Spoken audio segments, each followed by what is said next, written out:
All right, let's get it. Drive time. Monday afternoon, 10 minutes past the hour of 2 o'clock. The weather is great. It was great all weekend. It's about 82 degrees and sunny.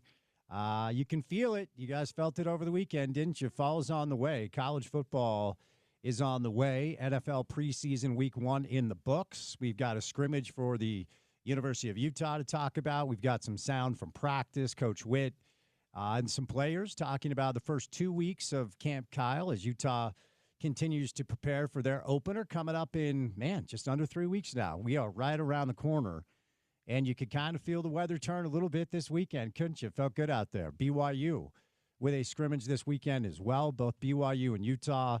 Scrimmage number 1 of training camp. So, of course, the storyline down in Provo continues to be who will be under center. Aaron Roderick, a little feisty, a little spicy, A-Rod, after their scrimmage, talking about how sloppy the offense looked. And at the University of Utah, no questions about who QB1 is, maybe some questions about QB2, some questions about that wide receiver room. Captains have been announced. We'll get into that on the show today. And we have a new poll. It's poll season, guys. You know that. Prior to the start of college football, we overreact to nebulous, mundane, unnecessary things like AP polls and coaches polls and such. But we do have the preseason college football AP poll. Neither Utah or BYU making a cut as far as the top 25 goes, both right on the outside looking in. So we'll kind of review that on the show today and get you ready for Utah football, get you ready for Big 12 football, BYU football, Utah State.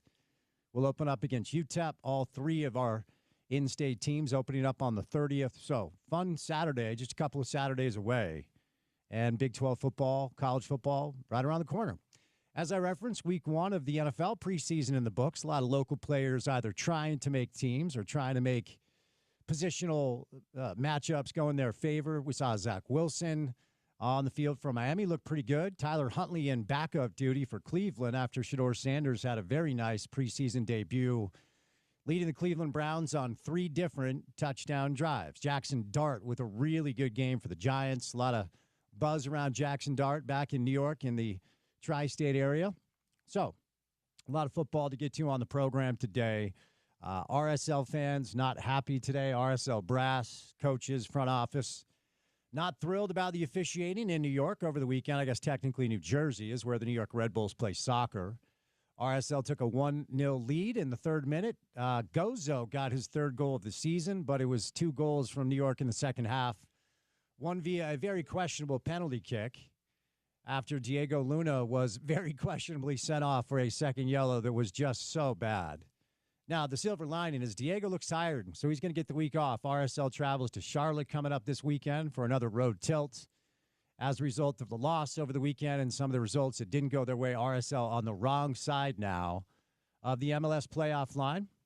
Hopefully they can get the Olatunji kid ready to roll with his work visa and healthy and into the lineup. Rowan Cruz has played a couple of matches now, so little RSL on the program. Probably the most quiet time of the calendar for the offseason in the NBA. There's still a little bit of news and a little bit of buzz surrounding a couple of big names. Another rumor surrounding Giannis today. I don't know that that is anything that is going to go down, but Jonathan Kuminga hasn't signed. There are some pretty good players in pro basketball still looking for homes. I'm not sure that the Jazz are going to make any other moves after bringing back the minivan last week. George Niang will be back in Salt Lake playing some basketball for the Jazz coming up next year. So not a ton of NBA storylines. We do have opening night schedules. We do have Christmas Day schedules. We're still a few weeks away from getting the actual schedule. So mostly college and pro football right now, a little bit of RSL for the local flavor. And if anything comes down in the world of pro basketball with the Utah Jazz, of course, we'll bring that to you. So a lot to do on the show today. Good to have you guys with us. Happy Monday. Hope you had a great weekend and are off to a good start to that work week.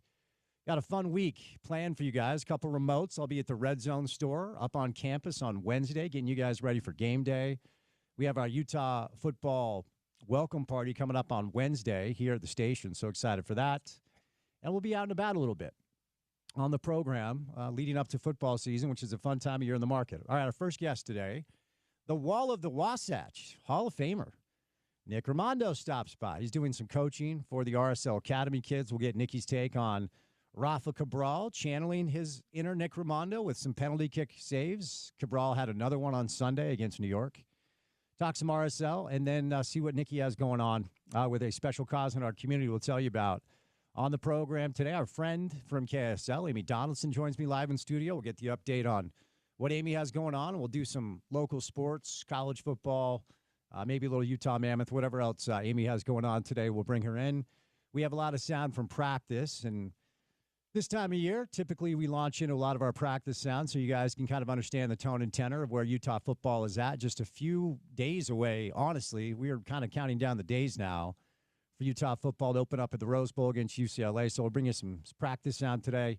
Then our friend Brett Ciancia from Pick Six Previews, who's a really fun football mind to talk about prior to the start of these college football games as we're kind of getting there. He'll stop by today later on in the 4 o'clock hour. So Nick Rimando, Amy Donaldson, a little sound from practice, Brett Ciancia, Pick Six Previews, me, Spence Checketts, all of you, the great listeners, and that guy, Porter Larson, on a Monday afternoon. So less than 3 weeks. We can now actually get into it, say we are days away from the start now of college football. And I'll tell you what, this weekend, if you went outside, and I know you did, you sampled some lovely spring water, according to your social channels. You could feel it this weekend, couldn't you? This was the first weekend where you're like, okay, it's still really nice and warm, but fall's right around the corner. Yeah, there was a little tinge of fall in the air. You mentioned it. I got out this weekend. I regret to inform you, I saw some yellow leaves, high country. So, okay. Yeah, that means we're officially starting to turn the clock. As you know, when you're just days away from Utah football, fall is just around the corner. But starting to take shape, things at fall camp, right? You're starting to hear a little more finality to some of the position groups, some of the talk around some of the question marks of the offseason, and just in time because, like you said, we're within 3 weeks from football, and Kyle and co are not quite halfway done, but just about halfway done with fall camp. No doubt. Week 3 of Camp Kyle began today up on the hill. We'll bring you some sound and some media reaction from that coming up in the 4 o'clock hour. But Nick Rimando will be our first guest before Nicky stops by, courtesy of our good friends at Prize Picks. Welcome back, Prize Picks. It is time now for your opening tip. Welcome to The Drive with Spence Checketts on Utah's #1 sports talk. Now into the studios of ESPN 700 to set the scene for the show. The opening tip of The Drive is brought to you by Prize Picks. Use the code ESPN700 and run your game with Prize Picks. Preseason football is underway. College football is essentially here. Don't miss out on any of the action this season with our good friends at Prize Picks. All you need to do is download that Prize Picks app today. Use the promo code ESPN700 to get $50 in lineups after you play your first $5 lineup. That's promo code ESPN700 to get $50 in lineups after you play your first $5 lineup. Prize Picks, you can run your game all season long. Poll season, folks. You guys know the deal. As we are preparing for games, we like to react to polls. And obviously, if you pay attention to the sport, you know that the AP poll typically carries a lot more weight than the AFCA coaches poll, the USA Today coaches poll, whatever you want to call it. That was released last Monday. It more or less is an unserious endeavor. More often than not, as we've talked about last week, these are head coaches that are basically, sourcing this stuff out to SIDs and other people. Some coaches have never even filled the thing out. Other coaches have done it once or twice. And there are other coaches on record, as our buddy Kyle Bonagura told us last week, to say they typically look at what the media is doing anyway and just kind of carbon copy it. Coaches are busy. They don't have time to dig into, the K-State 2 deep juxtaposed to Indiana or whatever. They've got their own program to run. So the AP Top 25 poll is typically one to look at with a little bit more of a serious tone. I was surprised to learn that Texas is your AP #1 team for the first time in program history. I mean, that is a blue blood college football program that's had a lot of success over a number of different years, multiple national championships and such. But they find themselves, Steve Sarkisian and Arch Mannion find themselves atop the AP 25 poll out 1. Penn State, who is your favorite to win the Big Ten, comes in at 2, followed by Ohio State at 3, Clemson at 4, and Georgia at 5. Now, a little bit of a difference between the AP and the coaches. Coaches went Texas, Ohio State, Penn State, Georgia, Notre Dame.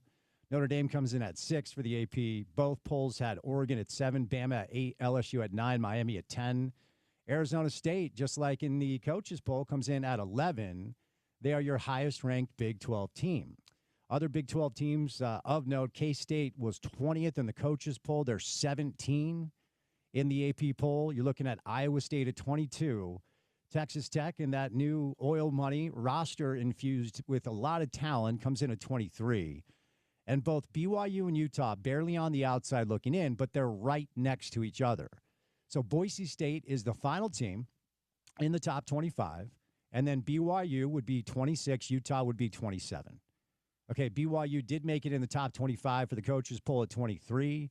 Utah would have been 30th in the coaches poll based off of others receiving votes. So as far as the AP goes, not as high on BYU, but higher on Utah, which is interesting. So both teams, both BYU and Utah football, scrimmage one over the weekend after the first 2 weeks of fall camp.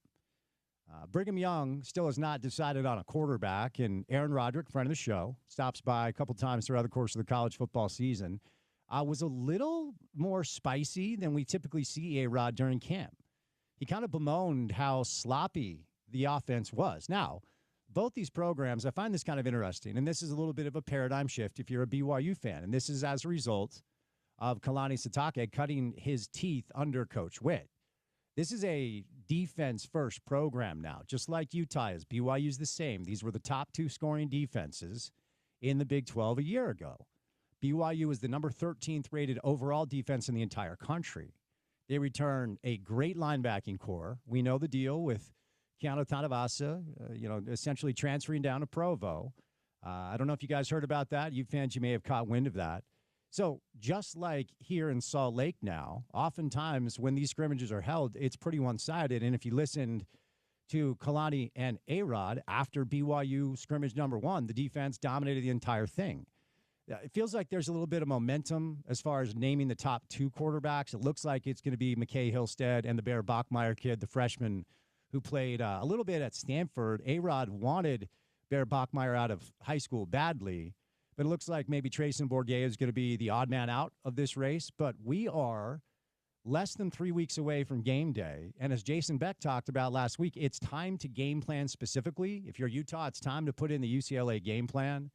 And if you're BYU, yeah, it's Portland State, but you've got to figure it out, man. Like, I don't think it matters who's under center against Portland State. You could probably play a running back under center and still get that win.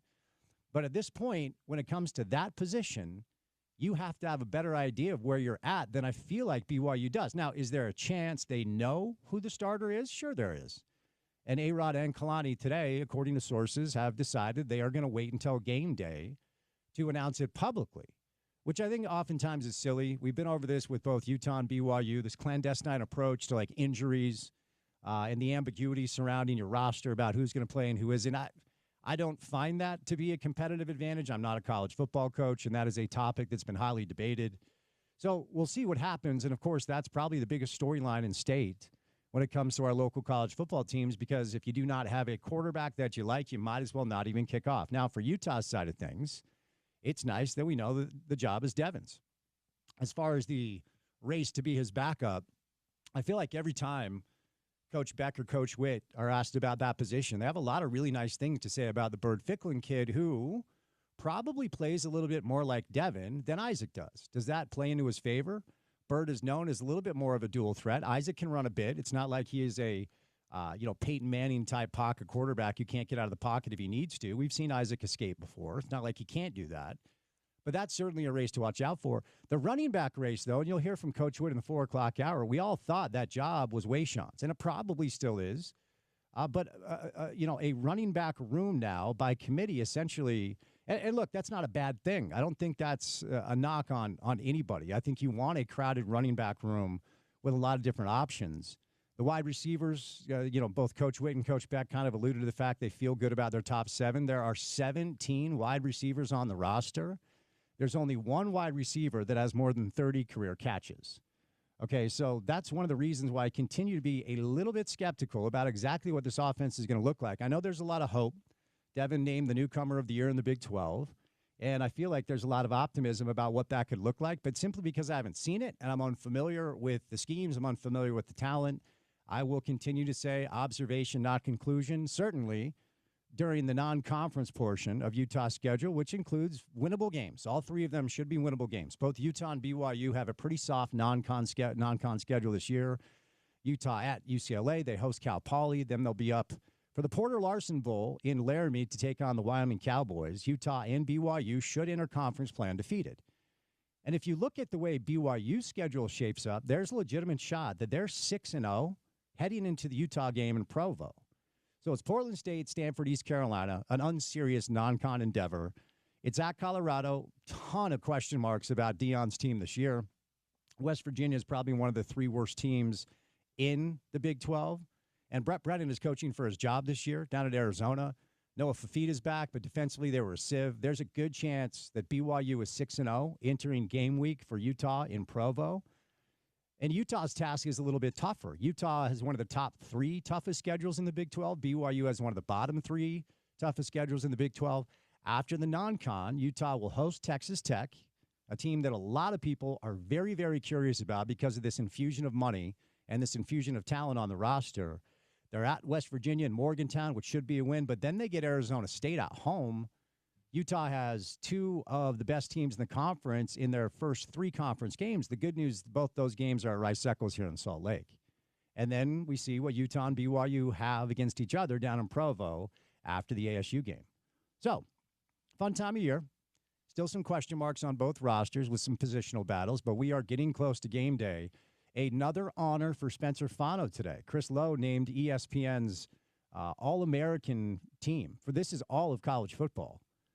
All-American team, ESPN, Spencer Fano is your first team All-American offensive tackle, and he's the only player, I believe, in the Big 12 to make the team. So another nice kind of honor for Spencer Fano, who it's not like he needs any more. It's kind of been the spring/summer Spencer Fano as he shot up a lot of draft boards. He was also named a captain today, along with his brother, Lander Barton. Is also going to be a captain. I think I believe it was Caleb who got the final nod. I think it was two offensive linemen, a defensive lineman, and Jaron Kump. Jaron Kump is who it was. So there you go. There you go. So no Devin Dampier, a little surprise there, but Utah football naming their four captains today as we're getting ready for the season. All right, we will catch a quick break. We're going to get back to college football. We have Brett Ciancia from Pick Six Previews, but coming up on the other side, the wall of the Wasatch himself, Hall of Famer Nick Romano is our first guest on a Monday edition of The Drive, and it's good to have you along for the ride right here on ESPN 700.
All right, we got our friend Amy Donaldson from KSL who's going to join us live in studio to talk about myriad of different local sports topics. We'll do some college football with Amy and see what her latest projects are formulating through right now. We've got Brett Ciancia from Pick Six Previews. We'll bring you some sound from Utah football practices. We're 19 days away from Utah and UCLA. Ironically enough, speaking of UCLA, we have a former Bruin on the show. You guys know him as the Wall of the Wasatch, the GOAT, Hall of Famer, Nick Raimondo. Monday afternoon. Nicky, happy Monday, man. How you doing?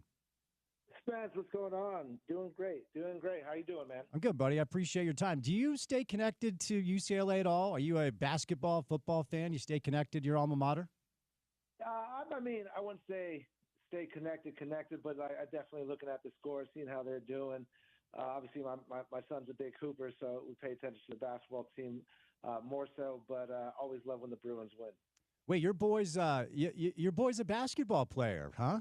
Yeah, he's a big hooper. That's his sport. I mean, obviously, you know, he loves soccer and he plays for his high school, but his main sport is basketball. So going into his senior year at East, and it's really been fun to watch him and grow in the sport and see how happy he is on the court. And yeah, I'm just really looking forward to his senior year. I can't believe that kid's a senior. I remember him running around following you when you were playing for RSL back in the day. He's a senior? That's wild, Nick.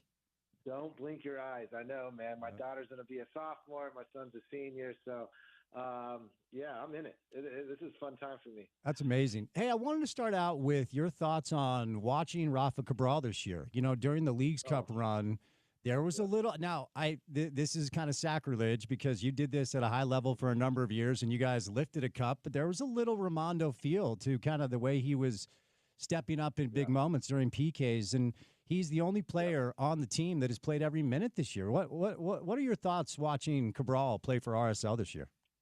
Exceeded expectations. I am a big fan of Rafa. He showed up. Not only in the field, you guys don't see all the stuff, you know, that I see, you know, at the training ground and, you know, in the locker room at the gym. He's a real leader of the squad. He's obviously putting the work on the field, showing up, making the big saves. Like you said, in that first game against Club America, coming up big in the PK shootout.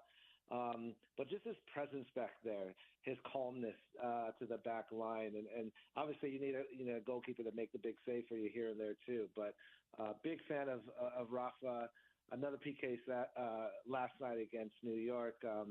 But I don't think he could do any more for the club. He's been lights out for me.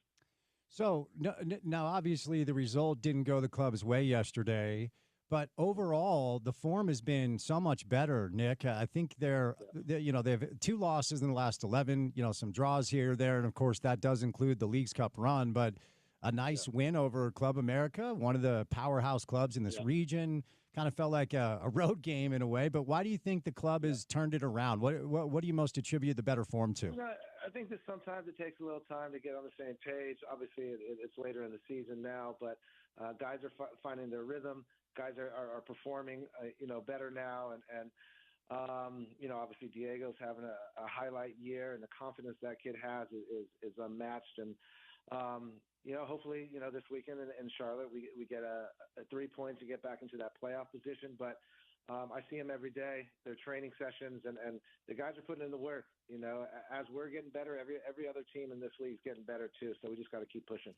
Tell me how it's been for you to witness this rise for Diego, and as somebody who once upon a time kind of had a similar rise, you know, through Gold Cup run, and then you solidified a spot with the national team and you played in a World Cup. And, you know, it's been fun to kind of watch people around the country notice what we've seen from him over the past couple of years. But what stands out most about the way he's risen up this year, Nicky?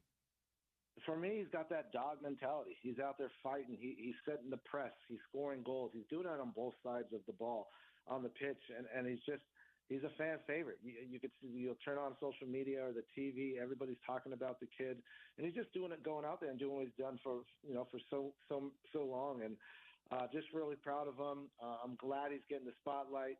And he's just really fun to watch. He's out there busting his butt every single week. And I'm really looking forward to see what comes of it.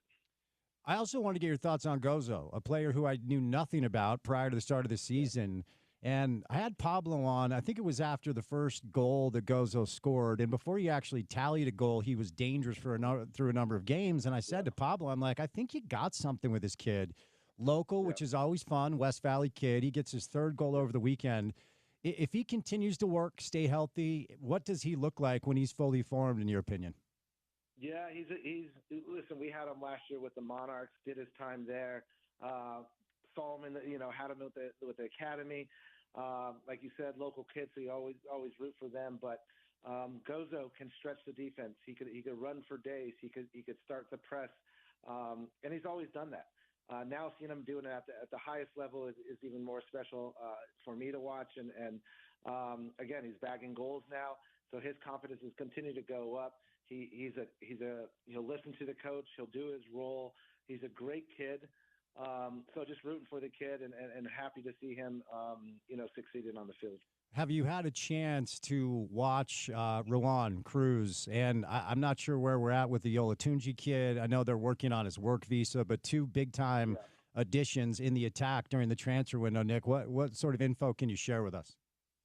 No, I haven't seen much of him. Just when he comes on to the game, obviously he hasn't started yet, but he's a big presence up there. He's very technical. And I think once he starts bagging some goals, like any forward, you'll get your confidence. And it takes time, right? You can't just expect, players to come in and make an impact all the time. It takes time to know your teammates, the flow, how we play, get used to the league, who you're playing against. So, I'm excited about what I see in Cruz. So ultimately, as a result of the loss over the weekend and some games that didn't go RSL's way, the team is now back below the playoff line with a handful of games left. So if I ask you, and I know you're RSL optimistic, I know you always look on the bright side, but if we can get these two strikers or these two attacking players kind of ingrained in what Pablo wants them to do, what's best case scenario for the rest of the season? How do you think it could look? Listen, I think we're going to make the playoffs. The way Pablo has his team going right now and training and fighting, it was unlucky this last game. Obviously, we wanted 3 points there, and it would have been great for us. But you just got to keep your head down, keep working. I'm very optimistic, and I think we're going to be in the playoffs come the end of the year, and hopefully make a good run in the playoffs. All right, Nick. Is today your pickleball tournament? Is it the Rise Pickleball Tournament? Is that today? Yes, it is. Second annual Rise Charity Classic. So. Pickleball tournament today at Second Summit Cider. Festivities and games start at 5, with the tournament starting at 6. It's a huge day. We did it last year. We got a lot of people that attended, a lot of good words from people, and we had to do it again. This Rise Athletics Foundation. What we do is try to make soccer more accessible in our community. So everything raised here tonight and through the foundation, we put back into the community and just try to give soccer to all. And today's the day. I've been stretching all day long, so I don't pull anything, and ready to make an impact on that court. All right, before I set you loose, let's move over to a story that is kind of permeated throughout our community. I've seen it a lot on the news and social media. It is heart-wrenching, man. He's 3 years old. Carrie's 3 years old, and we're looking for a bone marrow transplant. So what do you want our listeners to know, Nick? How can they help? No, we caught hold of this story, and we're going to, have a table there at Second Summit Cider. Carrie is a 3.5-year-old member of our community. He was diagnosed with a rare aggressive brain disorder called cerebral ALD. He is in urgent need of a bone marrow transplant. Due to this aggressive nature of this disease, we need to find a donor match for Carrie in a short period of time. So we'll have test kits available tonight at the pickleball tournament. The test is just a quick and easy swab of the cheek. We are looking for potential matches between the age of 18 and 40 years old. If you have either Asian or Italian heritage, the possibility of being a match increases. So if you are, please come out and get swabbed. Time is of the essence, and at this point, it's a numbers game. So please come out, pick up a swab, and let's find a match for Carrie. It goes without saying that the cost of medical care is and will continue to be significant. Medical bills are already piling up. The family has set up a GoFundMe for Carrie's care. So if you're if you are multiple ways to get, there are multiple ways to get involved and show up for this young boy and his family who are already going through so much. So, again, if you have the time, if you haven't already, if you're between the ages of 18 and 40, please come out, get swabbed. Come out to the event. There'll be some great raffle prizes and some fun times there. But more importantly, I think we want to, find this kid a cure.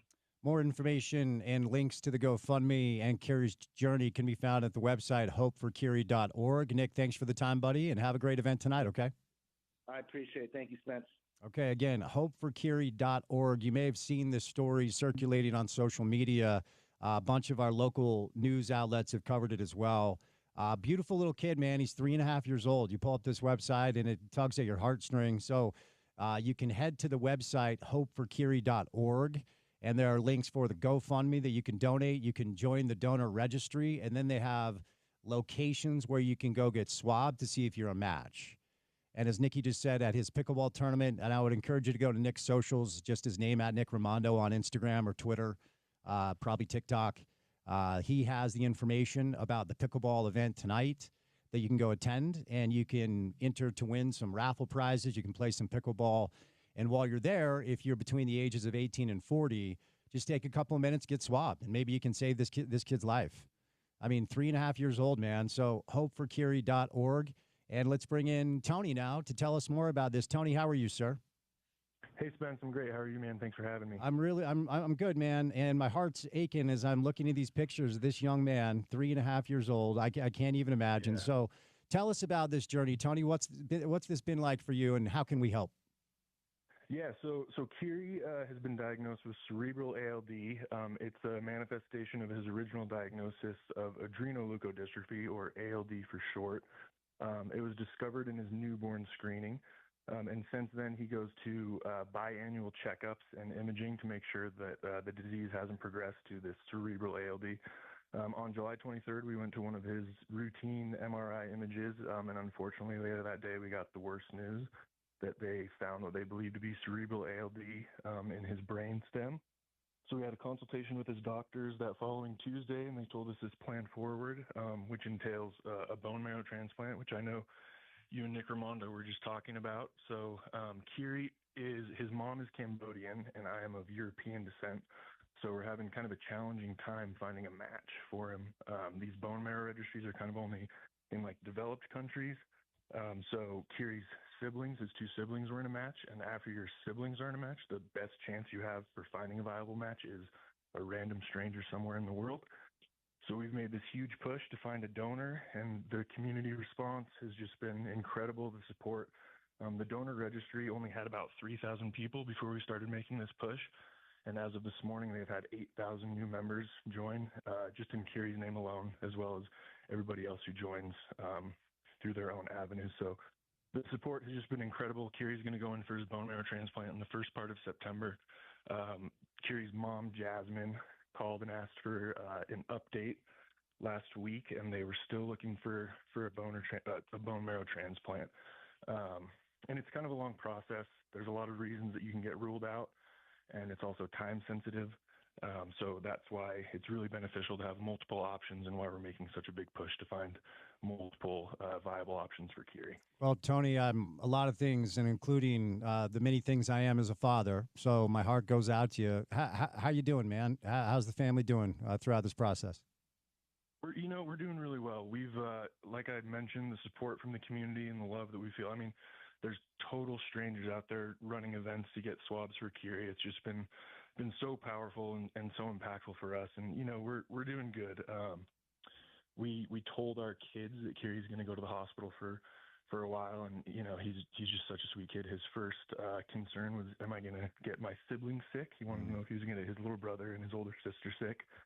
And then his sister's response was, well, we have to bring him stuffed animals and blankets, and I don't want him to be alone up there. And it just, it was really special. They're really close, but we're hanging in there, and we have all the support and love from our community. So I'm sure we'll be just fine. How's mom doing?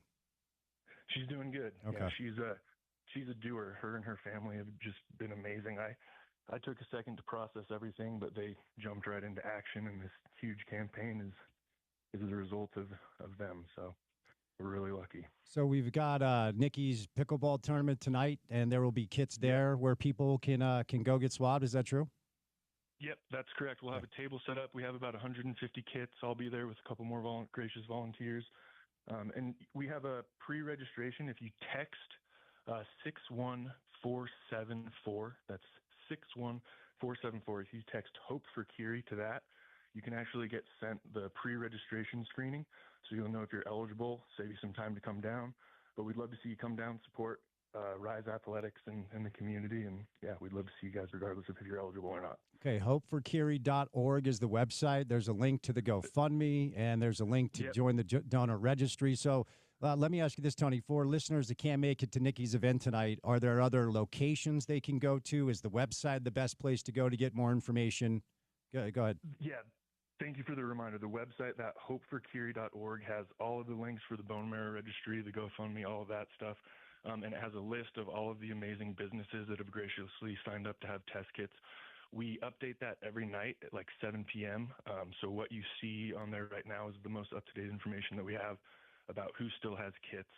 And then there should be a couple more of these events that we promote through Hope for Kiri on Instagram and all of those other social medias as well. All right, Tony. Well, we'll continue to push this out, man. And if you need anything from us, you just got to reach out. This is the important stuff. We talk about football and basketball and soccer, but this is the important stuff. And, you know, if we can do anything to help you out and rally the community, please reach out. Best of luck. And my heart goes out to you and that little boy, okay? Thank you very much, Spence. Thanks so much for the time. I really appreciate it. You got it. So the website, again, is hopeforkiri.org. Nick Ramondo's charity pickleball tournament tonight. We'll have a bunch of kits there present for you guys to go get swabbed. Looking potentially between the ages of 18 and 40. And as a result of the nature of both the backgrounds of the mother and the father, if you have Italian or Asian blood, you're more likely to be a match. Unfortunately, Kiri's two siblings were not a match for him.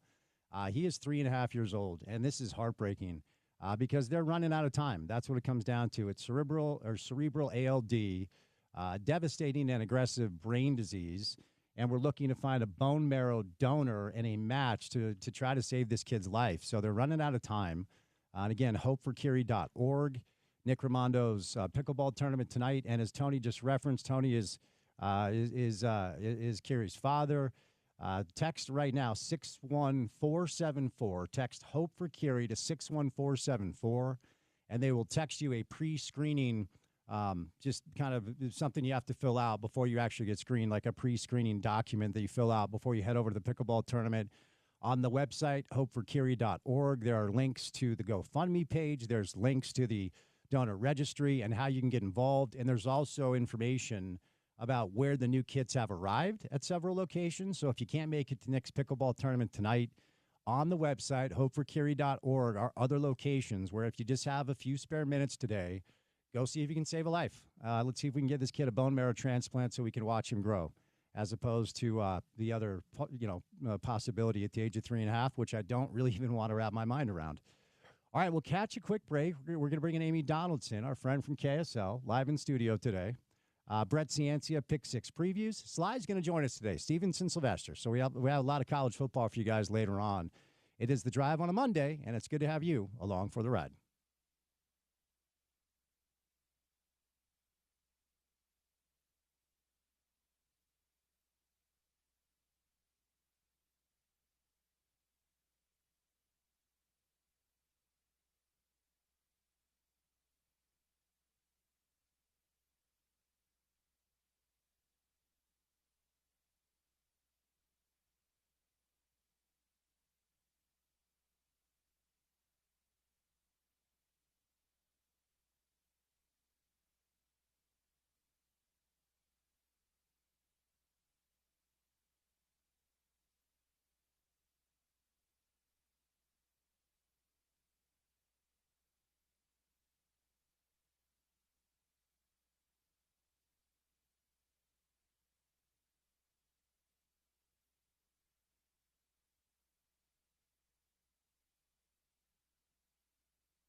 Well, how's that for timing? Look at that. I know We've got Stevenson Sylvester rolling by the show today. Brett Ciancia, Pick Six Previews, will join us. I want to remind you, if you missed last segment, Nick Raimondo joined us, and then Tony joined us. And Tony's 3.5-year-old son, Kiri, needs a bone marrow transplant, and we are looking for a match. So Nick Raimondo has a charity pickleball tournament today, and I want to let you know it's at Second Summit Hard Cider, which is at 4010 South Main Street in Mill Creek. And they've got about 150 kits where you can go get just a quick mouth swab. It takes just a couple of minutes. If you have some time today, please head down there. We do not have a match for Kiri yet, and time is running out. If you are planning on heading down there, you can text Hope for Kiri to 61474, and they'll send you kind of the document you need to fill out prior to getting screened. If you're not available to head down there today, the website is hopeforkiri.org with a link to their GoFundMe and a link to join the donor registry, and then information about new kits when they arrive at other locations. So we're going to push this as hard as we can. Let's save this kid's life. He's 3.5 years old. Cerebral ALD, it's a devastating and aggressive brain disease. So between the ages of 18 and 40, you're more likely to be a match. And if you have Italian or Asian heritage as a result of the lineage of Kiri's parents. So again, Nikki's pickleball tournament starts in about an hour and 45 minutes at Second Summit Hard Cider at 4010 South Main Street in Mill Creek. Live in studio today, our friend Amy Donaldson, which always makes me smile. Hello, Amy. How are you? Hello. I actually, oh gosh, I don't know if that's my headphones Coming in hot? or if I'm coming in hot. No, you can control order. your ears. You Yeah. sound good to me. Okay. All right, good. I won't worry about it then. I actually was a registered donor, a bone marrow donor for many years. Okay. I am unfortunately over 40 at this point. I am too. Barely, right? I have been aged out, and I have no Italian or Asian heritage. I'm like full Scottish, a little English, and a little Scandinavian blood on my mother's side. Nobody gives a rip about my, 23andMe, but that's kind of my deal. How you been? It's good to see you. Yeah, I've been good. I have also been sending that message out. I hope we I hope we register a ton of donors. Yeah, for sure. Because I got registered because my best friend from high school's son got leukemia and needed a bone marrow transplant. And so he just asked everybody to get registered, and I was hoping was a match for him. I was not. But he found a donor through this registry. Okay. And it saves lives, and it's really I had never was lucky enough to be able to donate, but I know people who have and friends who have, and it's for a healthy person. It is no problem, and it's an amazing thing to be able to do. Yeah, 3.5 years old. I'll just keep pushing the website, hopeforkiri.org. He's got 2 siblings. Neither were a match, unfortunately. And time's running out. We had his dad on last segment, and you could just hear like the emotion in his voice. You and I are both parents. This is something no parent should ever go through. No, and if you've had, I know you yourself have had, faced that a could be deadly situation. I had a kid who had open heart surgery twice, once at 11 months and once at 15 years old, and probably will have to have it again.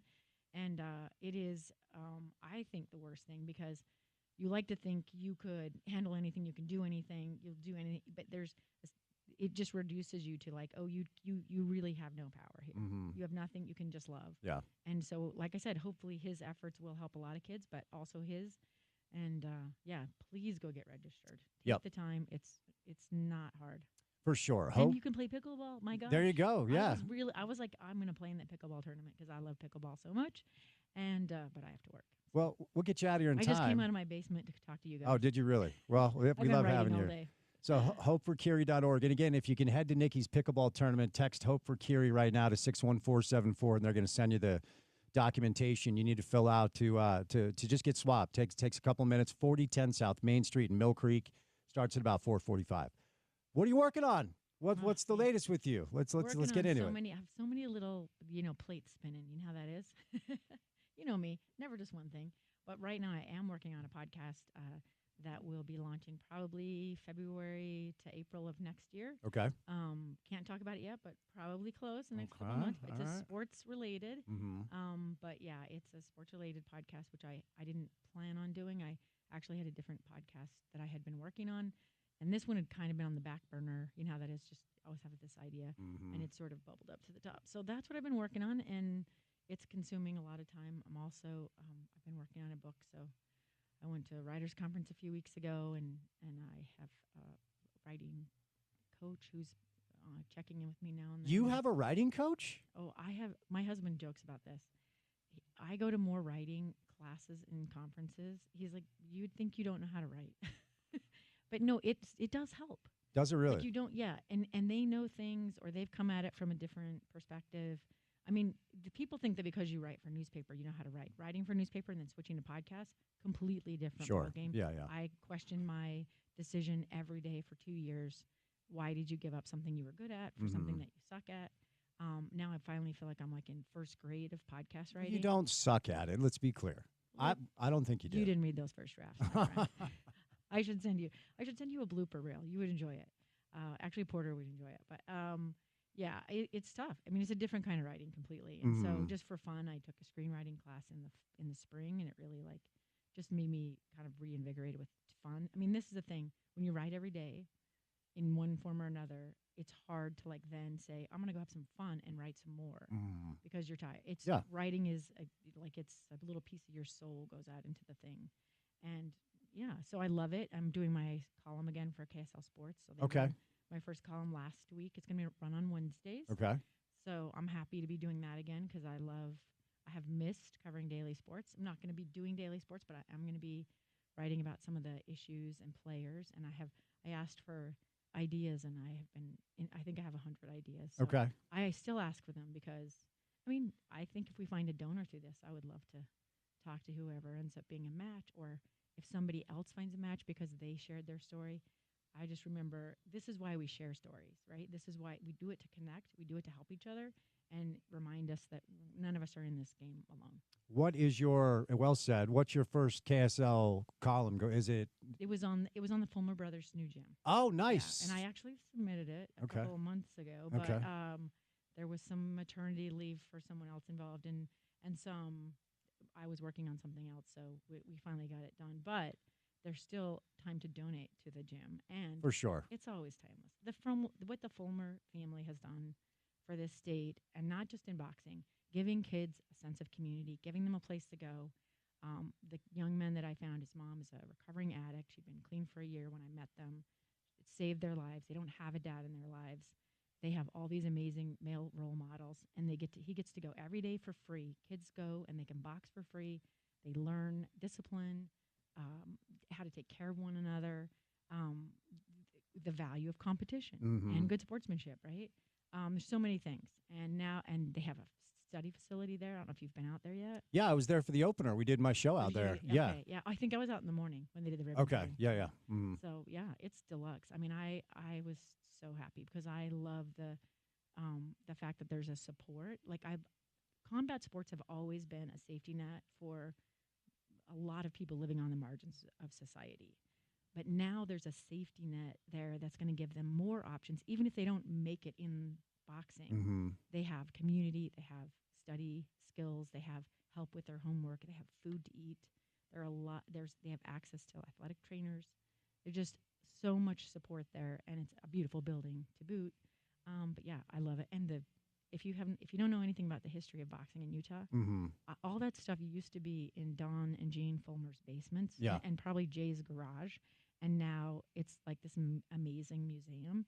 And yeah, it just makes you like, oh, there's a lot here in this state that I don't know anything about. And it makes you super proud. Well, you're not going to meet a sweeter guy than Larry Fulmer. No. I mean, just like. Maybe one of his brothers. Well, okay, fair enough. But he's one of those guys where every time, whether he's in studio or I've been out on remote, he just puts you in a good mood. You just feel happy around Larry. And I should say, in a couple of weeks, they have an outdoor boxing match coming up. So they poured this cement slab on the property that I believe they I don't know if they rent or lease, but for like a $10 or $1 a year or something from the county, and they're gonna have outdoor boxing matches like they used to back in the day. That's awesome. But instead of a chicken coop, they're gonna be in this amazing venue. Yeah.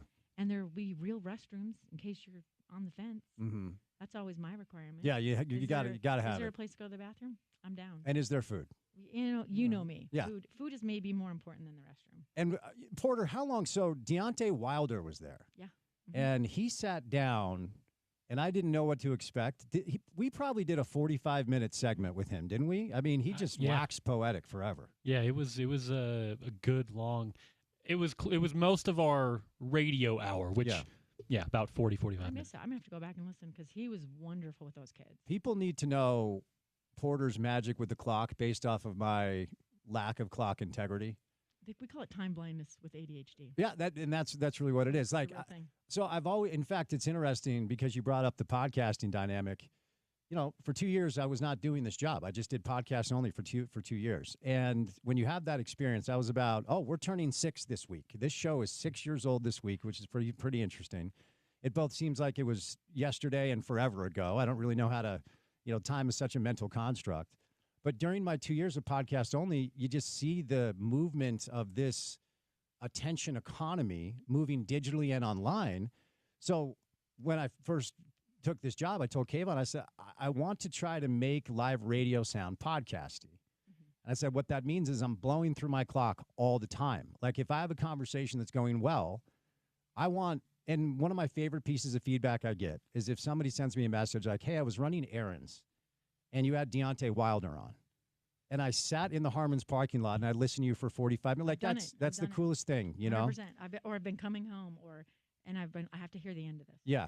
But it's not like you can't listen to it on podcast later. Sure. But you're in the moment and there's an energy and an emotion to it. Right. 100%. But I'm gonna have to look that one up because it was fun. I don't remember why. I think Larry told me you were there, but that was crazy. Yeah, no, it was great. But it and yes, like part of my approach is thinking about the person who couldn't hear the interview live, who gets home from work and pulls up the podcast page and says, wait, 45 minutes with a world championship boxer? I'm going to listen to that. Mm-hmm. But in real time, it makes my man in there spin different plates on his head when he's got to deal with my, wait, you're supposed to go to break here. But I just approach it differently and see how it works. People pay the bills. But I actually would love to see us figure this out. I actually talked to one of your sales managers about this. Mm-hmm. How do you make this less transactional?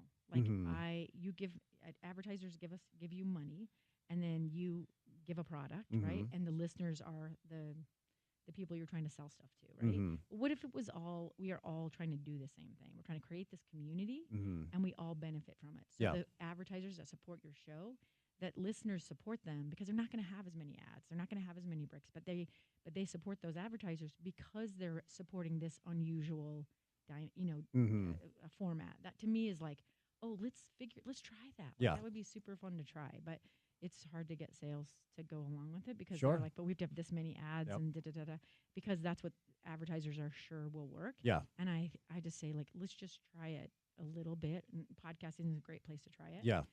Because there's, it's I feel like it's a creative, you could say chaotic universe, or you could say a crap show, whatever. But it's a place you can try stuff. And so we're with radio, as you know, there is a way of doing it. We've always done it this way. Yep. We're not going to change our minds, Amy, so don't come in here with your newfangled ideas. Yeah. So well, it's and for years and years and years, I would hear this thing from sales staff or front office folk up in the upper tier offices, like, we need more time spent listening. TSL, they always say that. So we need to turn. If somebody's listening to your show for 7 minutes of time, how do we turn that into 20? And like my whole thing is like, okay, well, we don't go to break if something is compelling. That's how we do it. And then we try to convince them to sit in their car and listen to a good conversation. The easiest way, and this is what because I do narrative podcasting. Yeah. So I tell a story over episodes. And the easiest way to lose people, I listen to narrative podcasts, I make them, is to interrupt and try to sell me something, because it reminds me that I'm not part of the story. Right. All the work, especially when it's dropped in randomly. Yes. Universe, and all of a sudden now you want to talk about tires. No. Right. Let's go back to talking about how did you find belief in yourself to become a world champion? How did you envision that when nobody around you had that kind of success around them, right? Like that's the thing. That's the conversation you want to be involved in. Oh. And if you tell me at the very beginning, hey, this company makes this possible, and I see this a lot in the outdoor community. Yeah, we will support a company that doesn't do ads on our shirt because we want a shirt that we can wear wherever we want. We don't look like a billboard. Right. But it takes some level of trust. Yeah. Yeah. So. Of all of, because we had Mad Dog on, Chris Russo, who was kind of the first. He and Mike Francesa did Mike and the Mad Dog when I was a teenager in the Northeast. And it was the first sports talk radio show. And it was, those two going back and forth. And in a way, they are real pioneers. Like you hear a lot of like the Stephen A. Smith, Skip Bayless getting the credit for this Embrace debate. It was Mike and the Mad Dog before anybody else. And we had Dog on the show like a month ago, and he said every live radio host can be a podcaster. 10% of podcasters can do live radio. I believe that 100%. But what's your experience been? Because I wanted to ask you, like, you've done live radio, you've done podcasting, and you write a lot. What's the biggest energetic ask of the things that you've done? What do you mean energetic ask? Like you referenced earlier, when I write, something leaves my body. And when I'm done with the show every day, I go home and I sit in my backyard for like 30 minutes and I don't want to talk to anybody. I'm just sitting there. Like, like the energetic ask of doing this for 4 hours every day is a different ask than it is for podcasting, because we have a clock. As I referenced, I blow through it. But there's no like, hey, pause, take two. Like we are live right now.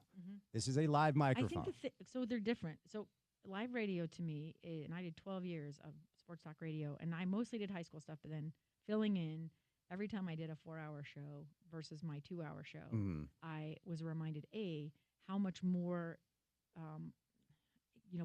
preparation goes into it than you hear in a 2-hour or a 4-hour show, right? You double or triple it, right? Like it's crazy how much more you have to prepare to do a couple of hours of live radio. The other thing is you can't be, I'm me. Like I don't have an alter ego. And when you do live radio, no one wants sad you. Nobody wants angry you. They want this happy, give me information, make me feel better about life. Such a good Tell point. me some stuff about the world, right? And you like, and I see that it's one of the things I love about your show Oh, thank you. Is that there is a dynamic of where like, okay, that we're not going to be just happy, sports is fun, right? Like we're gonna be real at times.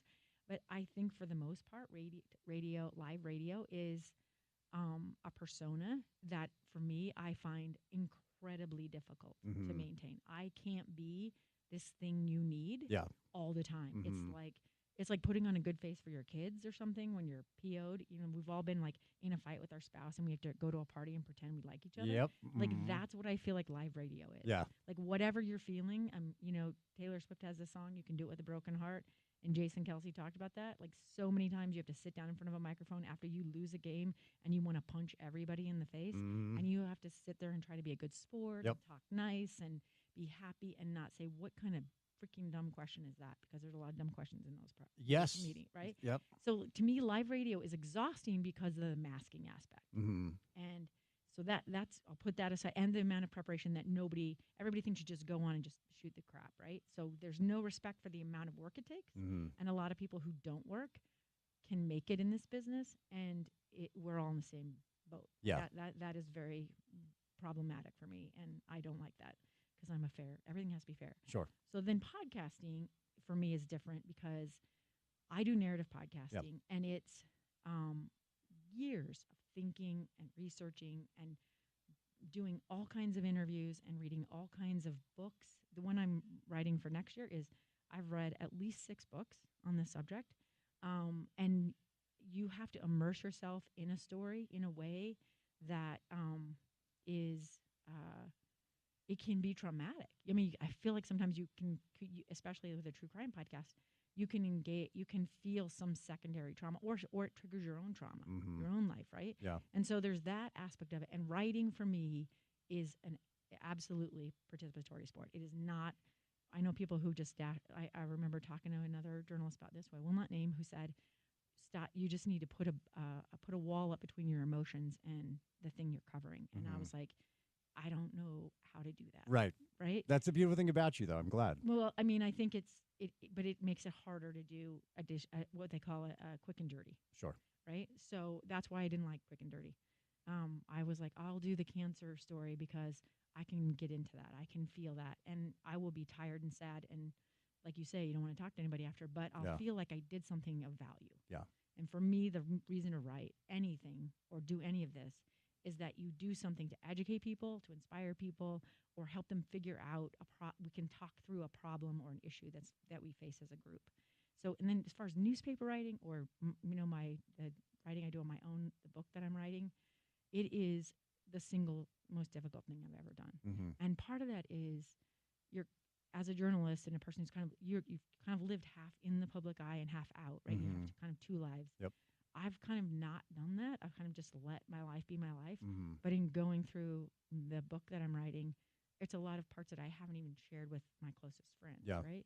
So some people know about it, some people don't. But it's a book about grief and about losing my stepdaughter and taking care of my grandmother until she passed away. And so I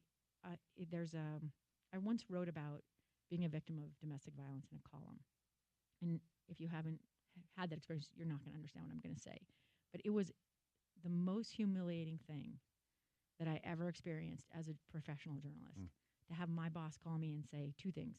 That's the best thing we've ever run in the paper, which is supposed to be a compliment, right? Yeah. Mm-hmm. And the second one was, I can't believe that you were a victim of, I can't believe our Amy was a victim of sex. I can't believe that. Oh, dear. Which is like completely reinforcing all the shame stigma, right? Yep. So I know sharing stuff like that, it's good and we should do it. Mm-hmm. And I know the cost now because I've done it and I've asked other people to do it. Yeah. And so that part of it, like writing that, is very difficult. But it's also, I always say, the work is the medicine. Yep. And sometimes medicine sucks, baby. Yeah. But I'm willing to do it because it's the only way I know how to live. Yeah. So that's which one's more emotionally exhausting in the short term? This. Mm-hmm. Live radio, people, and everybody is a critic. I mean, Oh, yeah. And in live radio, Yeah. you get it right. I mean, I was subbing at X96 one morning, and I'm watching the text line, and they told me, don't watch it. I can't help it. I do it at KSL too. Yeah. And I was like responding to people who are criticizing me or saying, why am I wearing what I have on? And they're like, stop doing that. But for me, that's my old newspaper thing. Like, I remember when I wrote a column about Max Hall when he had said the crappy stuff about Utah. Sure. And I got 500 emails within 24 hours. And there's no way I'm responding to 500 emails. Yeah. I read most of them. My colleagues pretty much read all. I just let them have my email because they were stunned at what people would say to a woman journalist, right? Sure. So it was an education for all of us. Yeah. But I remember responding to a lot of those that people were like, why are you responding to that? Because here's the thing. The minute you respond to people, they become themselves again. They come back into their body. That is true, yeah. Whatever ticked them off, whatever sent them out where they could say something nasty to you, then they come back and they go, oh, wait, that went to a real person. Yeah. And that real person has thoughts, and now I have to defend this really creepy thing that I said. Yeah. I don't do that when people threaten violence. Those people just get blocked. Yeah. But the people who I think, this guy's not a bad person, he has a wife and children, I'm going to do his kids a favor, and I'm going to give him a little bit of insight into what he said and why that's a problem. And it does disarm people. I mean, I don't look, I never have the text line pulled up. We don't take phone calls. I am really never on social media. My approach to the whole thing has changed a lot over the past, like I would say doing this show. And also I need to give Gordon Monson some credit for kind of changing my approach during the final few years of our show together. Because I'll occasionally stumble upon a show I did a number of years ago. If I have it, I have a few interviews that I liked saved or whatever. And I'm like, you took yourself so seriously. Like when I was young in this business, I'm like, chip on my shoulder. I'm going to prove to everybody I belong. I know what the narrative is around who my father is and why I'm where I'm at. So I'm going to be better than everybody else. And I'm going to be a lot better than everybody else. So you know that I deserve to be here. And I just let all that go. And I don't take myself near as seriously. And I want to use this platform to help people and, you know, have fun. And it should be fun. This is the toy aisle of life. But at the same time, it's such a great conduit to make a difference if you just don't take yourself in the craft as seriously as I think most people do. What you felt about your parent, who your dad is, I felt that about being a woman. Sure. I'm like, I'm going to be better. Sure. I'm going to work harder. Yeah. I'm going to do everything you ask of me. I'm going to do it. I'm going to do 18 times more than you asked of me because then you're going to love me. Then I'm going to be in the fraternity. And guess what? You're not. You're never. It's not. There's always going to be somebody saying, you're only here because you're a woman or you don't know what you're talking about because you're a woman. Like that's always going to happen. Same as it's always going to happen. I had somebody say to me when I had your dad on my podcast and we did a bonus episode with your dad, which was amazing. And I had a business person say to me, that was amazing. That was like a how to be successful in business. That one and the one with Jason Christ. Like, loved the bonus episodes. It was great, yeah. They were bonus episodes. Yep. And then literally the same day I got an email from somebody who said, So did Spence get that interview for you, or did Dave reach out to you? Never did it occur to them that I bugged you and your dad. And let me just say, your dad was so nice that I bugged him 2 or 3 times, and he's back east doing his thing. One of the calls was like clearly like right around midnight. Yeah. Like I just had to do what I had to do, and he was like, whatever you need, because he believed in what I was doing. Yeah. And it wasn't about, he didn't know me. Mm-hmm. He was like, I believe, I want to share this, and I believe this is a great project, and I'm going to do it. Yeah. It had nothing to do with any of the things that everybody thought it did. Mm-hmm. And I'm like, Dave wouldn't know where to get my phone number, Mm-hmm. I'm pretty sure. But like, I don't even know if he knew you and I knew each other until I interviewed him. Sure. And said, oh, I've been on Spencer's show a lot. I was Yeah. like, I don't know if he put 2 and 2 together. Your mom did. Yeah, yeah, and no, they were great. Have you? And we actually do need to catch a break. Yeah. And we'll do some more coming up next with Amy. But have you changed the way you kind of approach the whole thing? Like, you reference authenticity. I think the other thing that I just realized that I needed to do, because it's really hard to do this for 4 hours and then change back into who you are in real life. Mm-hmm. And I noticed there was kind of a dynamic that was occurring where I was carrying over like my on-air persona into my real life. And like, you know, I'd have friends and, you know, people that I spent time with like, dude, I don't really want to debate you right now. Like, you're not on air, you know? And so I try to be just more authentic to who I am with this. And I do think there's an intimacy to live radio that's a little bit different. It's a very intimate platform. It's one of the reasons I like it. Like, I'll go do a TV hit with Dave on KUTV. It's 7 minutes, you know, and this is different because you're on air for hours at a time. And I think people honestly feel like they get to know you in a way. And so where I give Gordon a lot of credit is him encouraging me to, as Robin Roberts said when she got her Lifetime Achievement Award, this line has always stuck with me, make your mess your message. Right. And so whether it was stuff I was going through personally, or you reference, you know, my health issues when I was young, a brain tumor nearly killed me. Gordon's like, go on air with that. I'm like, no, I've never done that before. I don't want to do. He's like, no, you will be stunned at the reaction of our listeners. Gordon's actually given me some career-changing advice. Gordon and Brad Rock, 2 best pieces of advice I got. So have you changed the approach over the years? Do you feel like? I would say, no, people who know me know I could never do what you guys do because I can't be, like, I'm just me. Sure. And nobody wants to put that on air for 4 hours. I mean, it's true. But I don't blame them. But you know, in 1 hour, I guess you can handle it, 1 hour a week. For sure. But I think that Gordon told me, you're great at this. You have a really good sense of humor. You know what you're talking about. But you won't let people in on the radio. Interesting. And people can get their sports information anywhere. If they don't care about you, if they can't connect to you, they're not going to listen to you. Mm-hmm. And that changed the amount I was willing to let people in. Because as a print journalist, the lines are really clear. Sure. When you grow up in newspaper news in a newsroom, it is, no pun intended, black and white. There's no gray area. You go to a banquet to cover an awards banquet, you do not eat. You do not participate. You are not part of the story. That changed when I went to sports, and I was completely out of my element. And Gordon gave me that advice because I was doing sports talk radio. And you can hear the difference when you have print reporters on versus broadcast reporters. For sure. Or columnists. Mm-hmm. Print reporters are always pre-editing what they want to say because that's how we write, right? Yeah. We think and write it, and then we edit it and change it and go over and over and over till it sounds the way we want it to sound. Mm-hmm. That's not a luxury you have in broadcast. Yeah. You just have to own what you think, what you feel, and how much you're willing to share. Mm-hmm. And that was a shift for me. So the change came then. And then I would say Brad Rock, the other significant change. I was really struggling in sports, probably looking to get back into news and leave sports. And he saw me at a ski event. I was covering a pre-Olympic ski event. And he said, and I was expressing to him my frustration and why I wanted to go back to news. And he said, you're trying to be us. He said, the thing that makes you valuable is you're not us. Mm-hmm. So what if you don't know the latest scores and stats, or you don't know who the high scorer was? You can look that up. He said, when I come and talk to you, you know whose grandmother has cancer. You know where their fiance is sitting in the stands.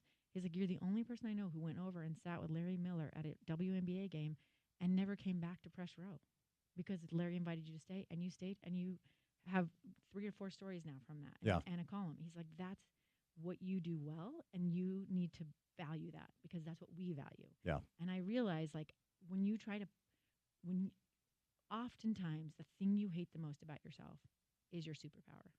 The fact that I cannot put up walls around my heart and around how I feel and what I think, that's actually the reason I can connect to people who've had experiences I will never have, whose children have been murdered and they found their kid in their own house, right? Like, I have to sit with them and I have to write something about that. I have to put you in somebody's shoes who's forgiven the killer of their son's murderer, right? And that's a thing that you can't do if you have anything between you and them. You really have to just surrender yourself to the story. I always say, everyone's like, well, how do you decide this or that? It's the story for me, and it sounds hokey, but the story is what I serve. And I serve it completely, and it takes a toll, but I'm also like, I feel super lucky that I get to see and be inspired by the people I have come in contact with over the years. But for me, that's that moment. Gordon's in the broadcast side and Brad Rock on the print side. Those were the two people who said, like, stop trying to be something you're not. And Gordon's was just like, if you don't let us in, we're not going to listen. Yeah. But you can. There's so many places to get information. Yep. Why would I come to you? Yeah. And he was right, by the way. 100%. And you say the work is the medicine. If I'm because and we do have to catch a break, and we will. But it's funny, all these thoughts. This is why I like having you in. That come to my mind about like stretches of doing the show when nobody knows that off air my life was like crumbling, right? And so my dad would always say, it's this Vince Lombardi line: a pro is at his best regardless, right? So that light goes on at 2:00. It doesn't matter what's going on out there. You can't bring it in here. Right. And there is a therapeutic nature 100% to doing the show or writing a column, right? I covered a hockey game, a Utah Grizzlies hockey game, while my kid was in the ICU at Primary Children's. Yeah. And everybody was like, "What are you, crazy?" And I was like, "You know what the greatest escape is? This. Yeah. For 2 hours, I'm not a mom whose kid might die in surgery. Yeah. I'm a writer. Yeah. I'm covering hockey, and no one gives a crap. Yep. It's a game. Yeah. No, it is. All right, we'll catch a break. Amy's live in studio for another big segment coming up. Don't forget, we've got Slide today. Stevenson Sylvester at 4:00 for some Utes. Brett Ciancia, pick six previews for some college football, so stay tuned. The AP Top 25 poll is out.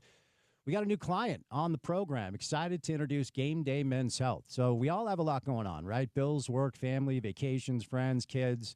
Utah football, Jazz basketball, Mammoth hockey, all on the horizon. So get yourself in game day shape with Game Day Men's Health. Maybe you've gained a little weight. You can burn it off and get super lean with peptide therapies. You can attack that belly fat from all the drinks and vacation feasting you've been doing with their semaglutide and other fat-burning remedies. And maybe you don't want to talk about it, but is your libido slipping? Have you noticed your energy levels are down? We'll get it taken care of with Game Day Men's Health and their T-shot that will amp things up for you in the bedroom and in life.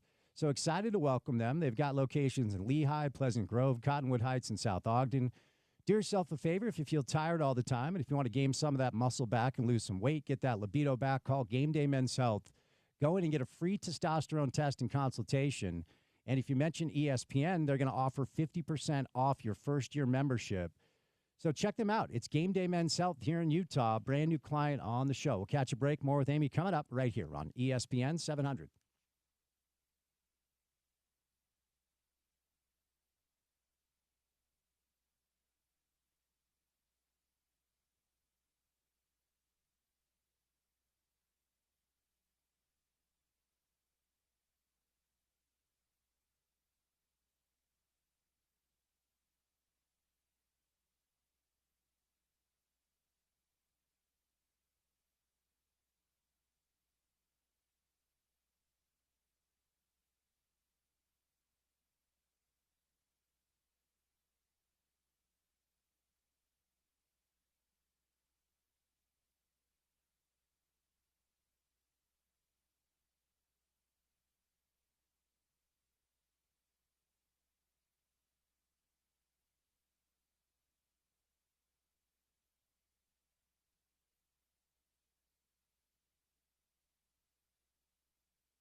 All right, our friend Amy Donaldson from KSL and other platforms over the years is live in studio for another big segment.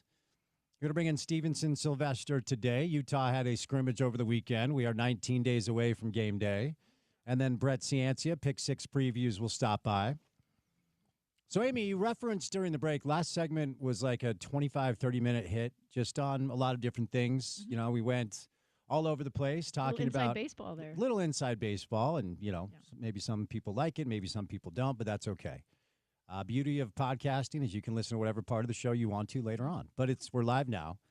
I'm not going to use the term that I used during the break about the situation in the WNBA with certain things being thrown off on the floor. The WNBA finds itself in a really interesting place, and I was recently with family members for a family reunion. And my sister-in-law was the Mountain West Conference Freshman of the Year at BYU in basketball. She unfortunately hurt both of her knees, and so it kind of cut her career short. They live in Indiana now. They live in Carmel, Indiana. And my little niece, Martha May, has this Caitlin Clark jersey she wears all the time. And I'm actually going to visit them this weekend. We're going to a game. We're going to go see Caitlin Clark and the Fever play. Is she back? Is she back from injury? I don't know. I hope so. I know she had missed 7 or 8 straight games. Mm-hmm. What do you make of the way that she is covered? What do you make of the way that the sport is covered now as a result of the rising popularity? Mm-hmm.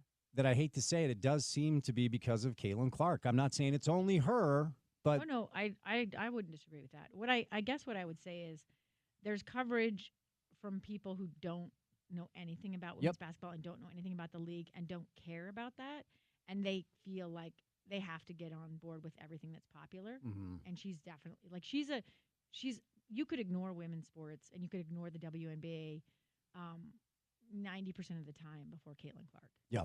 But once she broke on the scene in the NCAA tournament, there just was too much grassroots affection for her and really for the women's game.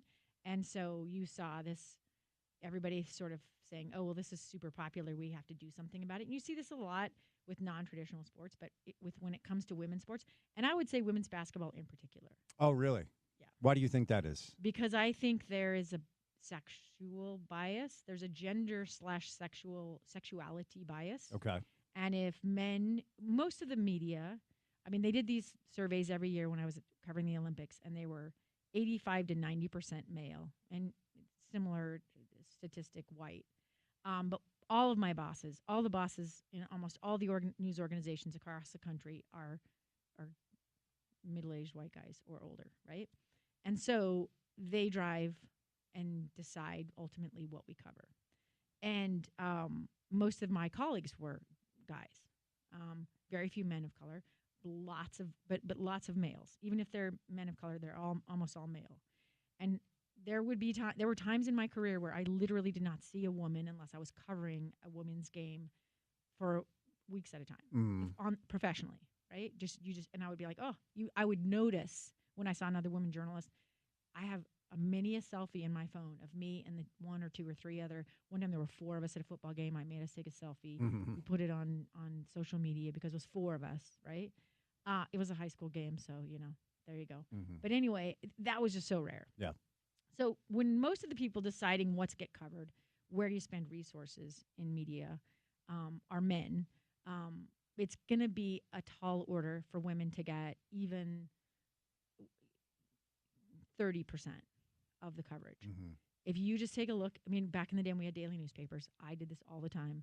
I would keep track of how many stories would go on the front page, both at the Trib and at Deseret News for women's sports. And it was always a controversy, BYU, or it was like a local mom story, which I've written myself, mom and also an athlete, right? Or if, there were firsts, there's always, women, it's Women's History Month. Oh, it's the anniversary of Title IX. And we did those stories, right? But, they just didn't make the cover.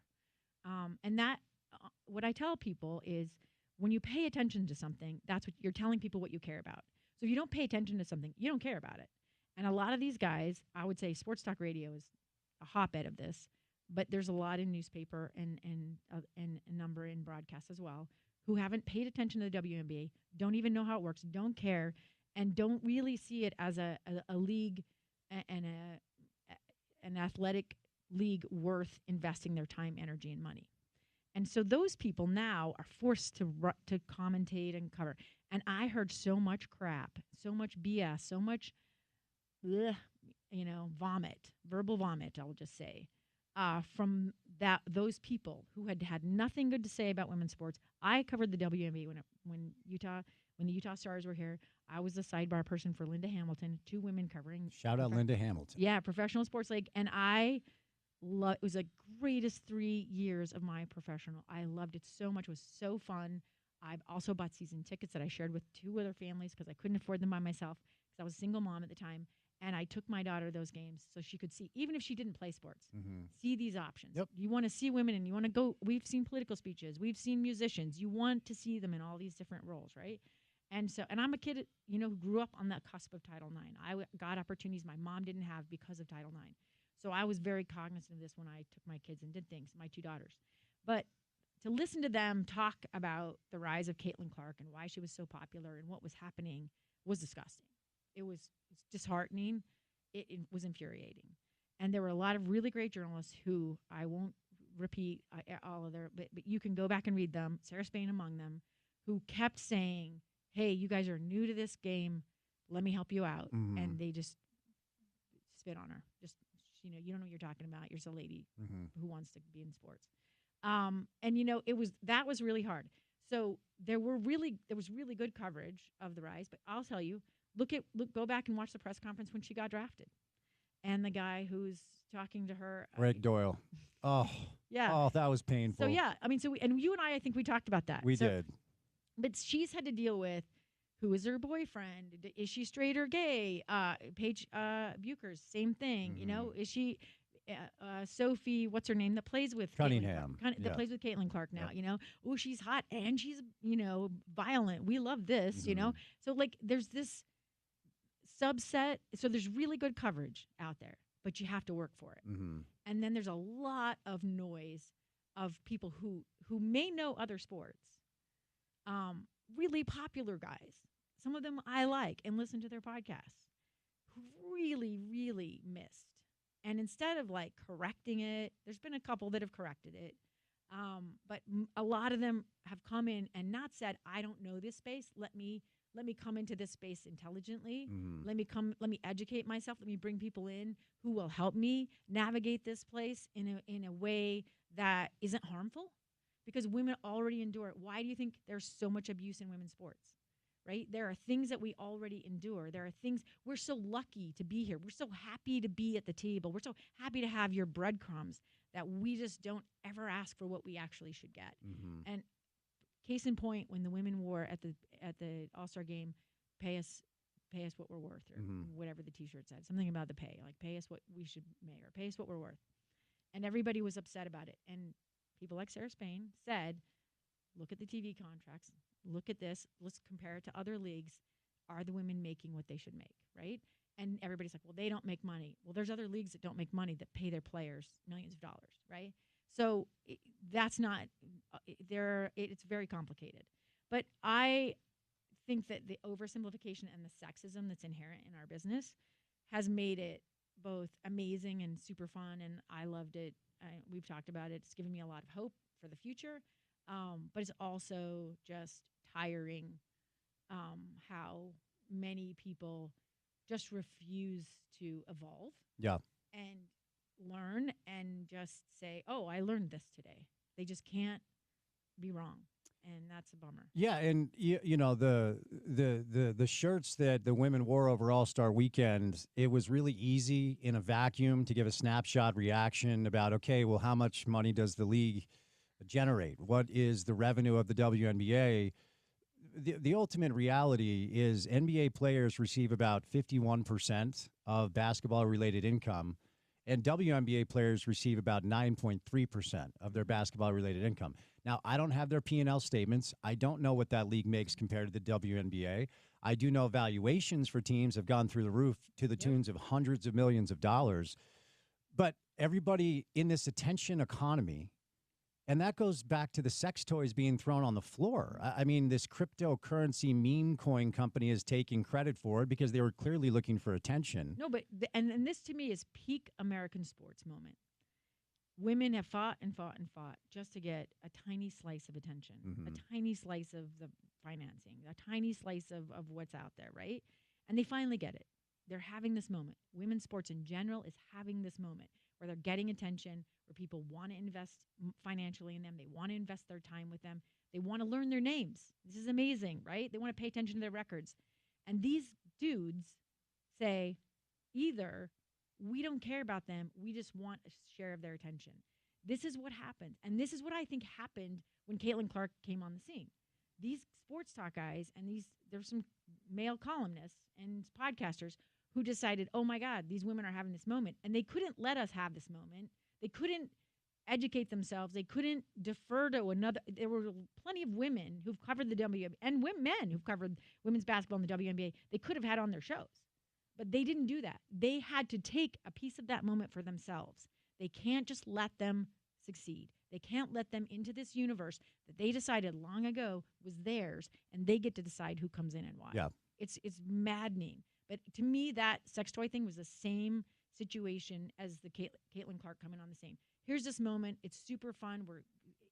Everything has to be a controversy. Everything has to be about she's pretty and white, and so everyone else is trying to beat her up. Or, and I will say there is a bias. If you look at coverage, look at the coverage for women volleyball players or women soccer players compared to women basketball players or women boxers or women wrestlers or anything like that. There is these men who are in charge decide who's attractive and who will sell. And we all know what sells, so I don't have to say it. But I could say it in a lot more direct way, which I do off the air, and that is that when they decide that the pretty attractive women are worth investing in, and they play sports that men think are feminine, that are okay. Yeah. And in fact, male volleyball players are still fighting for respect because it's so much a women's game in the U.S. Yeah, Anna Kournikova never won a tournament, but, she was dating, I think she married a singer, a pop singer, I can't remember. Oh, the Iglesias guy or whatever, who, by the way, I had the displeasure of seeing him perform live at like an NBA event. Good-looking dude, could not sing a lick. That's a aside. But Anna Kournikova is a perfect example. Tennis, skirt, attractive, never won a tournament, but was like the biggest star in her sport because of the way she looked.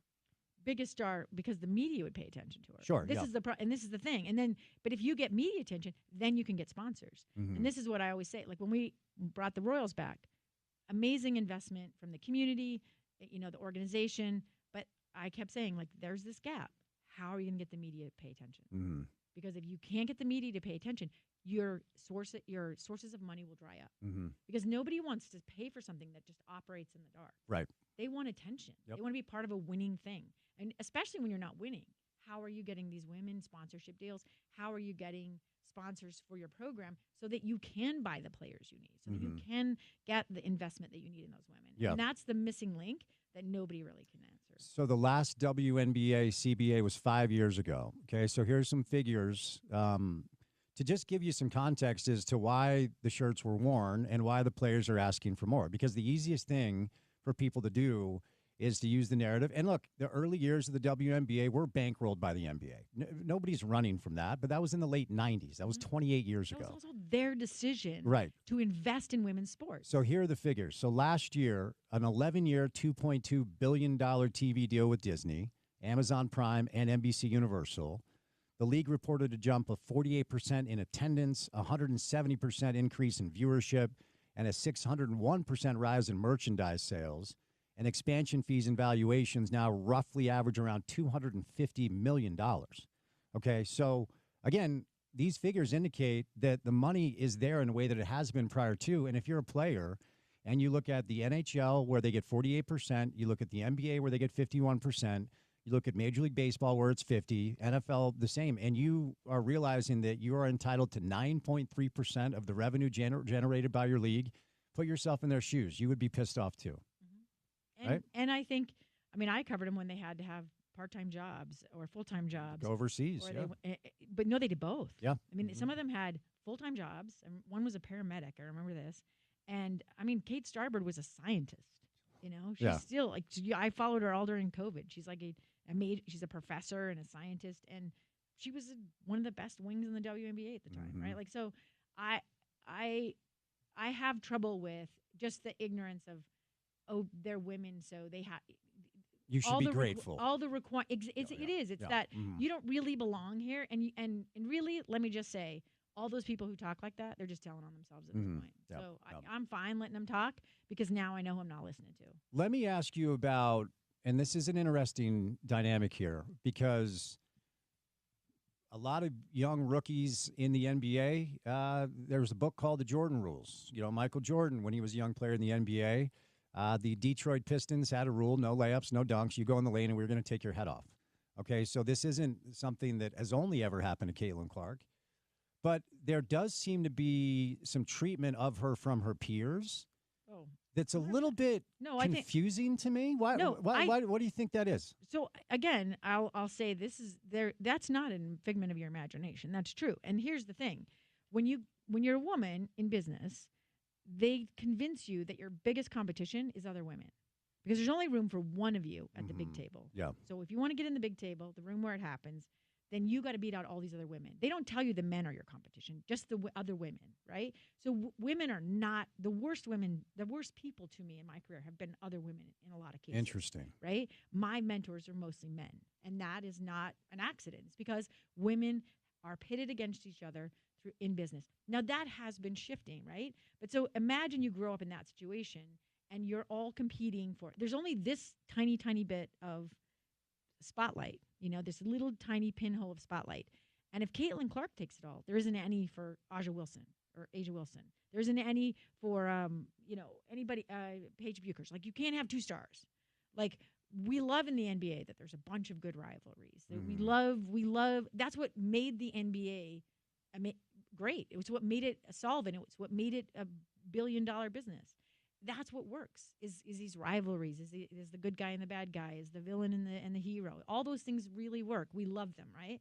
But we, as women, are taught, first of all, no one wants to be the villain. You're the villain, you're never getting a shoe deal. You're not, you know what I mean? So we can't do what men do. You can be Dennis Rodman and make $1 zillion because you're the bad guy. Think of hockey. Hockey wouldn't be hockey without a lot of people stepping up to say, I want to be the villain. I want to be the enforcer. Yep. I want that role. So women don't get to do that, right? And that's why I love the Sophie Cunningham storyline, because she's hot, so they're going to let her be a villain. And I loved the commentary out of that, and also thought here comes the verbal vomit, right? Oh, they hate her because she's beautiful. No, they don't. They hate her because she's being a villain. But she's able to be a villain because she's hot. Yeah. You know, Yeah. If she was not hot, if she looked like some of the other women in the WNBA, that would not be allowed. Yeah. No one. They would be like, put that animal in chains. I've heard this said about women basketball players, right? And so my problem is, when you look at this, you can't look at it in isolation. It is part of society, and we are told there's only so much for us. For women, it's a finite amount of resource.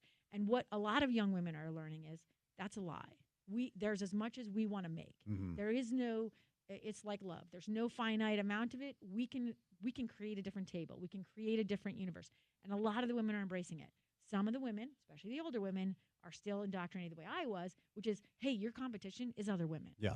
I rejected that, right? But a lot of women haven't. A lot of women my age are still in that mindset. And they're in that mindset because if you want to get rewarded, you have to play in a men's world.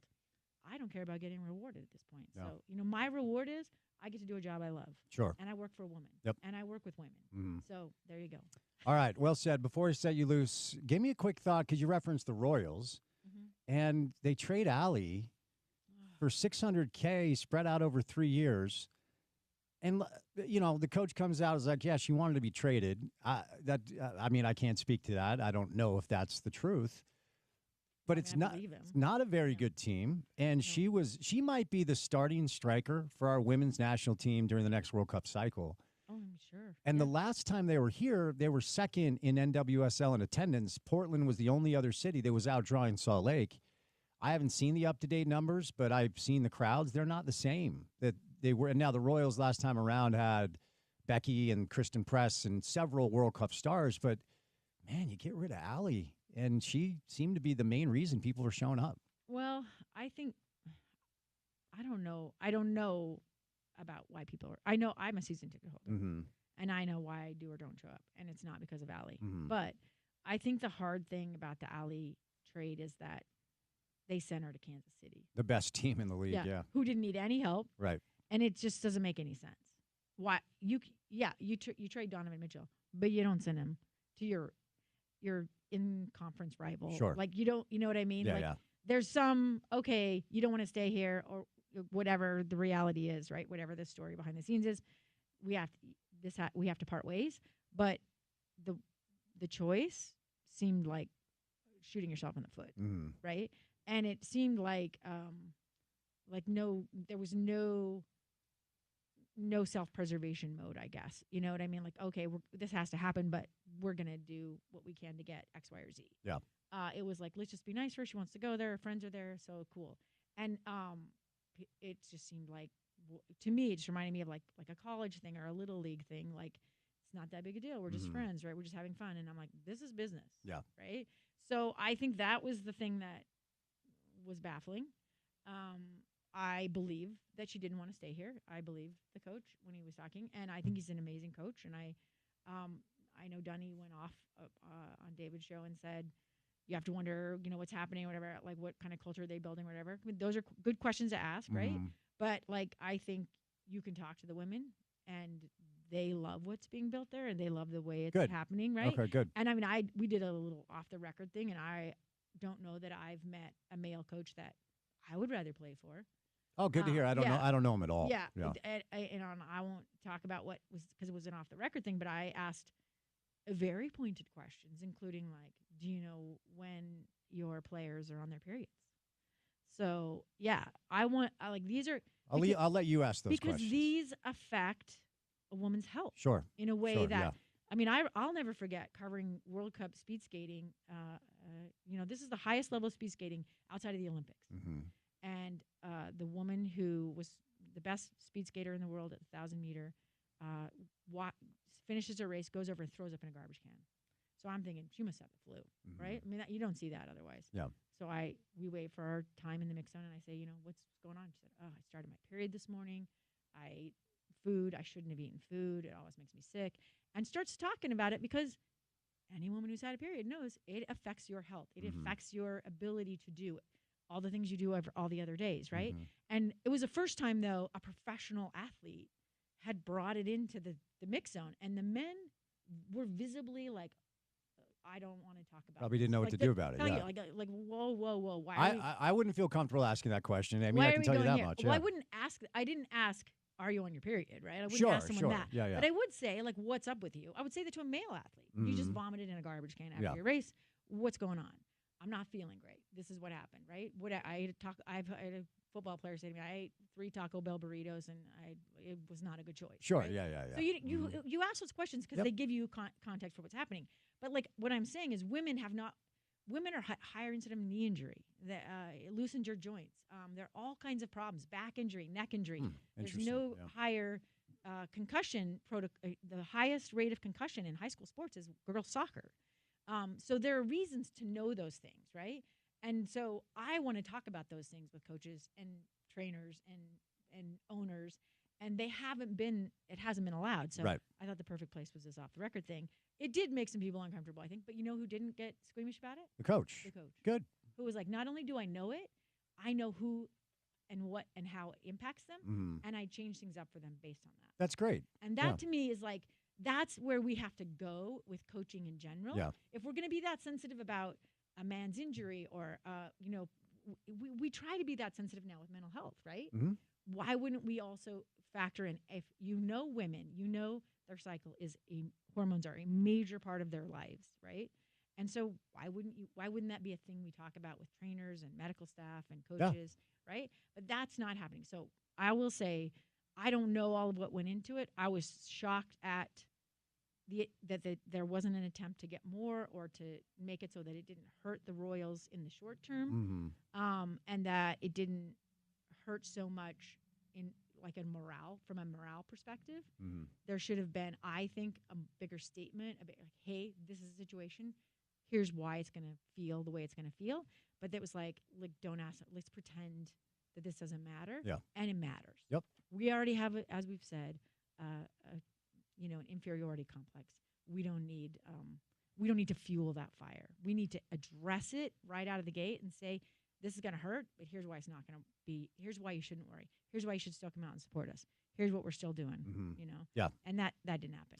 Amy, that is our time. It's always great to see you. We didn't talk about Chris's amazing article. I know, but we are like 10 minutes late for break. I know. So, I know, and I'm super excited you have Sly. I love Sly. But we'll get you back soon, okay? Yeah, Great to see you. Amy Donaldson, our friend from KSL. All right. Like any good coach, it's time to update the game plan for a healthy green lawn. As the hot weather continues this month, make sure you're using IFA's Step 3 Summer Lawn Food for healthy turf that stays green in every season. IFA's Step 3 Lawn Food, it's the ultimate lawn owner power move with our good friends at IFA. All right, 2 hours down, 2 hours to go. We'll change gears, change directions coming up. Stevenson Sylvester joins us to talk some college football. Brett Ciancia, Pick Six previews. More football with Brett. Then we'll launch into the 5 o'clock hour of the program before we say goodnight at 6 on a Monday edition of The Drive right here on ESPN 700.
I got Brett Ciancia joining us from Pick Six Previews coming up in just a little bit. We'll break down the entire Big 12, the landscape of college football. So stay tuned for that. Week 3 of Camp Kyle going on up on the Hill. Our next guest, one of the best to ever do it at the University of Utah, longtime NFL vet. You can hear him on our broadcast and bouncing around TV, radio around town. Our guy Stevenson Sylvester on a Monday afternoon. Sly, happy Monday, man. How are we? Hello. Hey, how you doing? How you doing? Hey. How you doing, brother? Good, man, and good. I appreciate the time today. So, as somebody who has been through a fall camp experience with Coach Witt, Week 3 starts today. Sly, are we talking about UCLA specific game prep? What's kind of the tone and tenor of Week 3 of camp under Coach Witt? And all you trying to do is not slap the man next to you. That's all. You're in the dog days of camp, man. It's crazy. You don't start UCLA prep till next week. So next Monday will be start of prep. This is going to be kind of the last week of training camp. And then, next week is an adjustment of going back to school and all the other logistical things outside of football you got to take care of. Is next week, but this is just I'm tired. This is the last week of training camp, and let me not try to get in a fight because I'm tired of seeing the same guy's face. These are what they call the dog days. It's real. I asked Coach on Saturday if they're in it, and he's like, "Oh yeah, we're in the dog days now." So, but yeah, man, right now is it's just good, man. This team, they're looking really good. I saw their scrimmage on Saturday. I saw practice on Thursday. I like where we're at. Of course, you're not exactly where we're supposed to be, and I don't expect us to be exactly where we want to be till a few weeks into the season. But I feel confident heading into UCLA. So, as somebody who's been able to get eyes on the team in a way that most don't, let's start with just a big picture question, Sly, which is what gives you the most confidence that this will be the bounce back season most people are expecting for Utah year 2 in the Big 12? Well, it has to be a competence on the offensive side of the ball, right? I wasn't secure after spring, right, with the new offense, Jason Beck coming in, people coming in and out, but the team that I saw this past Saturday is very different than the team I saw in spring as far as functionality. Of course, there are new players with the transfers, but as far as everybody being able to cohesively work together is what I saw was a benefit. And, from short yardage plays to red zone plays, some of the most effective and efficient and most important parts of the football game are those areas, right? Can you convert on third down? Can you convert in the red zone, right? The most important statistics. And we saw a lot of situational football on Saturday. And so I was very excited to see who's going to be their targets. Who are they going after? Who's actually standing out even this late into camp? You get late into camp and guys are just like, man, I'm tired of this. I'm tired of working. But you've seen a lot of guys who are still bringing the energy. The competition was there. Of course, the defense is in Scally and Sharif Shah and the rest of the defensive coaches got those guys always on point. But the competition that I saw was terrific. And I loved the offensive output that I seen on Saturday. So it's interesting. This is the time of year where, the coaches poll comes out last week. AP poll comes out today. Anybody in college football media is making their predictions. And last year, it was almost a consensus that Utah, if they weren't picked to win it, they were picked as one of the top 2 teams. I mean, not just us locally, nationally, everybody expected Utah to win the Big 12 championship a year ago, or at least be in that championship game. And there are some people this year that have picked Utah to win the conference, but not many. And they have not been ranked in the top 25 with either the coaches or the AP poll. What sort of dynamic does that give the coaching staff to motivate the team? And do you prefer to be the hunter or the hunted? Because last year, target on Utah's back, year 1 in the Big 12, longtime Big 12 member institutions turned off at some of the hubris. Oh, you think you're going to come into the conference and dominate right away? None of that is there, Sly, this year. How do the coaches use that as motivation? Well, I think even before last season, it was an uncomfortable position for Coach Witt. I think he alluded to it at media days before the year started last year. He's like, I'm normally not in this position, so this is something that we're going to have to navigate around. And I think Coach Witt's always been in a hunter position. You know, as a mentality as him as a player, from his playing days to the coaching days at Utah and everything that he's been a part of, he's always been overlooked, and so that's just been a comfortable place for him to be able to be like, okay, I have aspirations. I know where to go set. When you're on top, it's kind of like, I got to keep people at bay.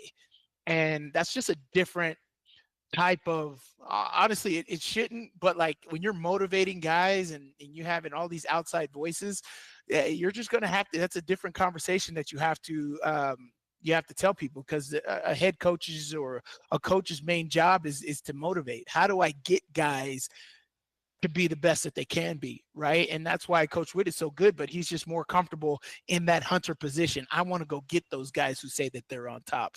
And that's kind of his mentality. So last year was different, and that's why I think this is more of a comfortable flow as far as the conversation that needs to be had with motivating this team and what to get out there, right? There's so many things out there, and last year was an experience, right? And so what did you take from that? What did you learn from that as far as what depth did you need to have? What type of game planning did you need to have? What type of contingencies do you have to have in place to handle adversity? And I think that this team is more equipped from that experience last year to go into this year and really take the Big 12 on and get to that Big 12 championship game. So Coach Witt isn't usually effusive with praise. I mean, he will give credit where credit is due, but right.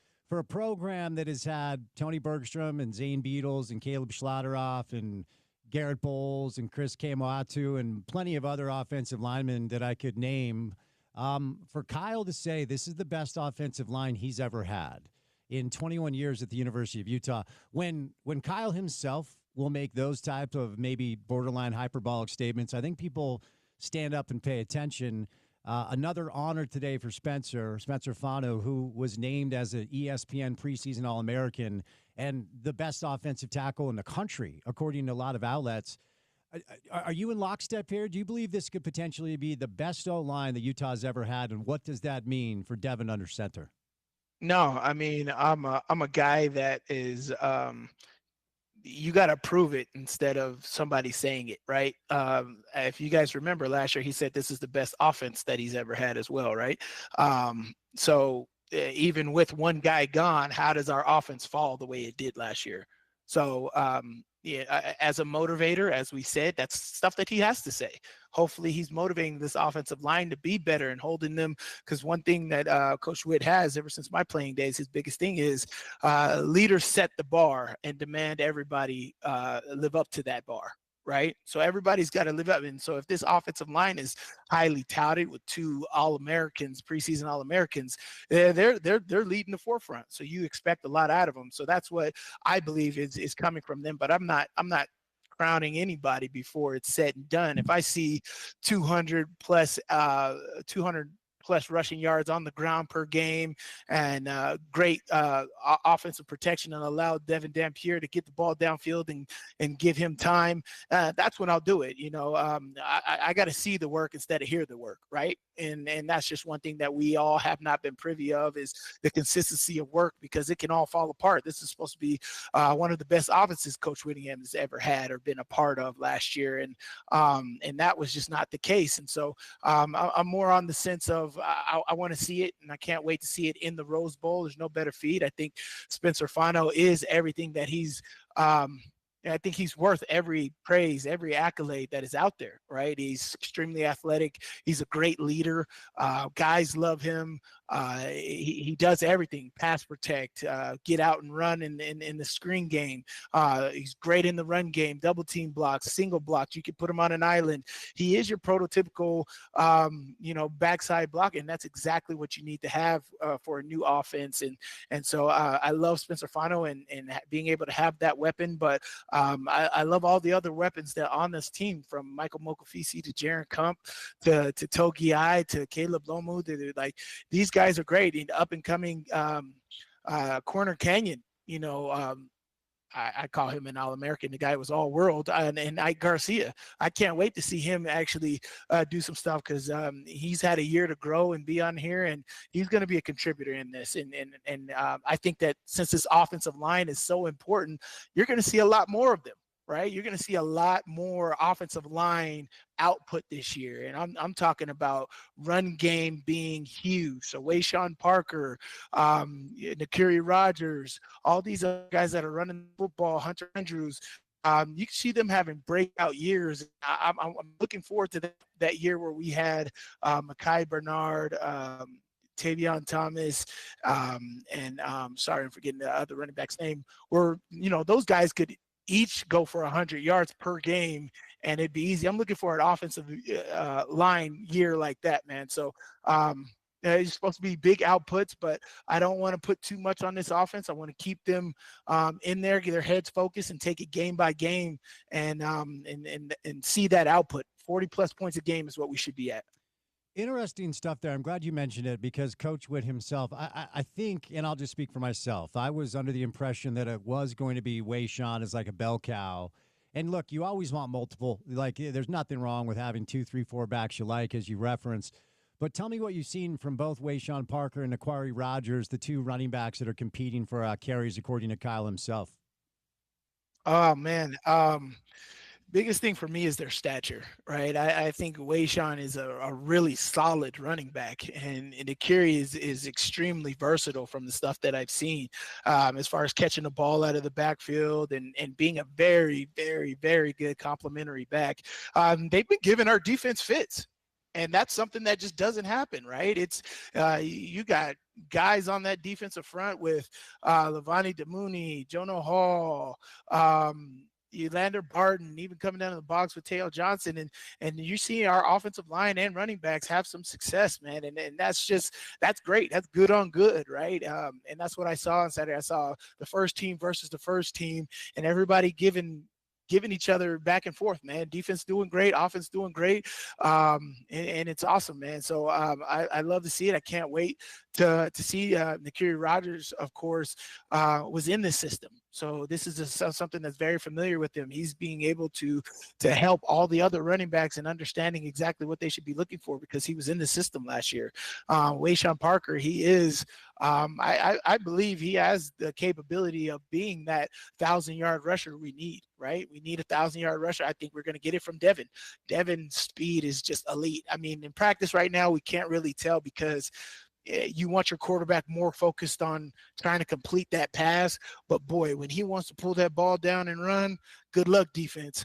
And so we could potentially have another quarterback being a 1,000-yard rusher because of that. But there's a lot of talent across this board, and I'm very excited to see who's going to be the star of this offense. I don't think there's a number one yet, right? The closest for me right now is a tight end, right? Dallin Bentley. Man, he looks big, he looks fast, he looks determined, and I'm telling you, folks, watch out for that guy. He's going to be a big factor in this offense, and I can't wait to see what he does against other competition besides our own. But he's somebody who I've seen put in the work in this offseason, and it's definitely looked like it's paying off, man. So seeing all the weapons that we have at our disposal, it's going to be absolutely awesome. Very nice. The Utah does not have a quarterback battle on their hands like BYU and some other schools. We know the job's Devin's.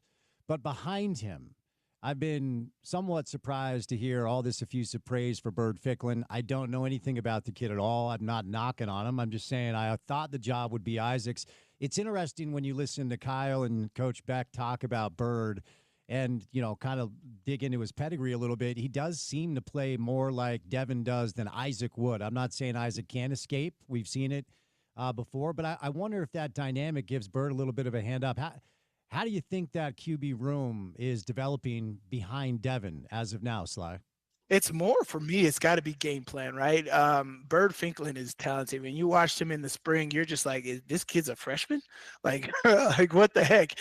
Just a left. I'm telling you, as a defender, you practice right-handed quarterbacks, right? Your best cornerback is the left cornerback because that's the right side of the offense and the right. But when you have a left-hander who can do the things that Bird Franklin's doing, it definitely puts your defense in a complex, man. And so I love his talent. You know, I still think he has some developing going. He's a freshman, right? We saw great things from Isaac last training camp in spring, and we were solid on him coming in, and then the season it was a lot of adversity. It was hard to handle. It was a lot of pressure, and I don't want to see that from Bird Franklin. I still think there's a lot of development going, but one thing that I've seen and that I loved is Isaac. You know, Isaac's always thrown a great football, right? And I think that, you know, he hasn't had that sort of attention on him this offseason. He's been able to relax and dive into the playbook and really immerse himself into this team and be a leader. And I've seen a lot of development of him just over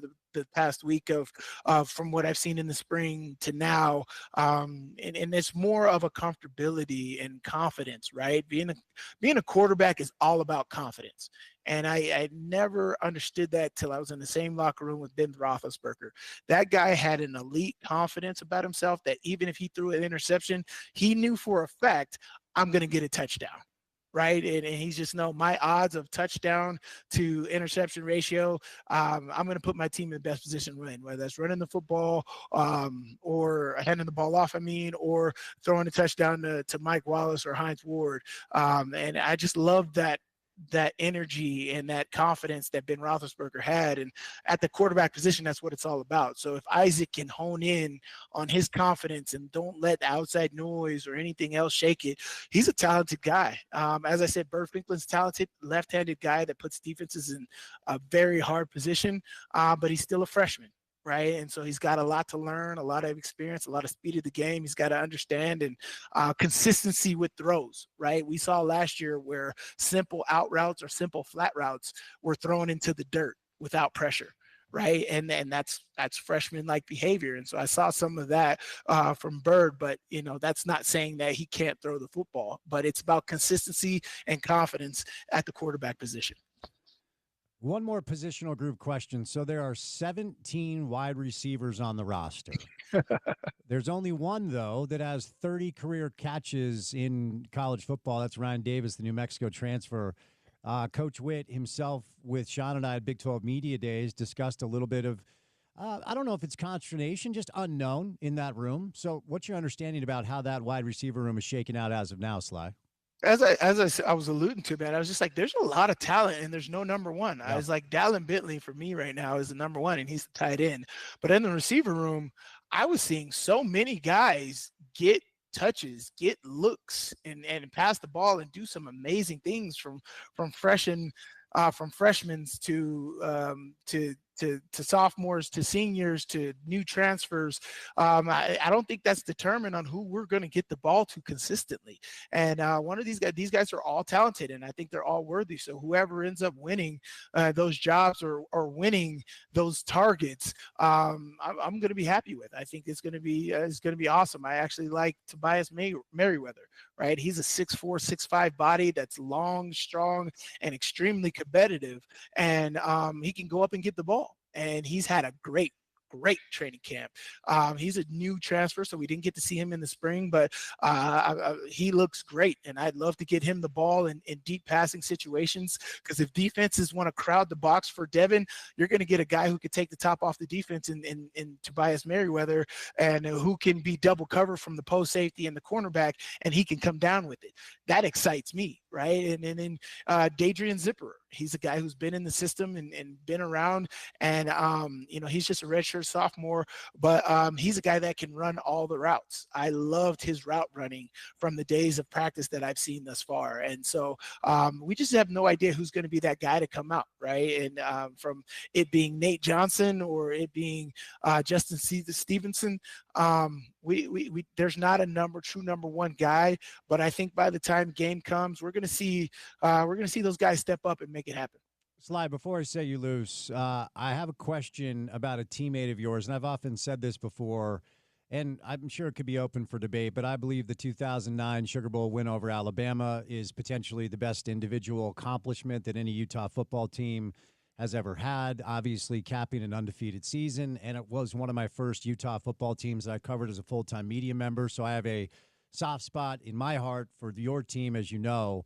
And Chris Camerani, our friend from The Athletic, wrote a really powerful piece on one of your ex-teammates, Greg Newman, who sadly passed a few years back after a battle with CTE. I just wondered what your memories are of Greg and what your perspective is. We had Chris on the show last week, and he kind of talked about it. So before I set you loose, just your thoughts on just that entire process and journey, watching your ex-teammate struggle the way he did.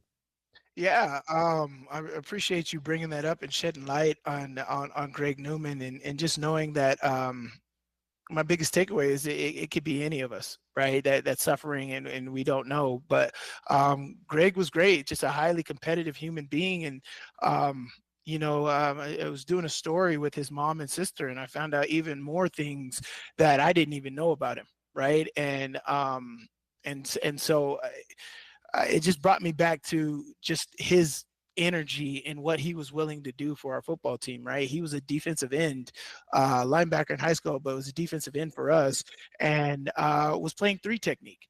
He rotated down, and I don't know, folks. That is not an easy thing to do, yeah. Right? To be a 260-pound end, essentially being double teamed by multiple 300-plus pound guys every single play, and him winning.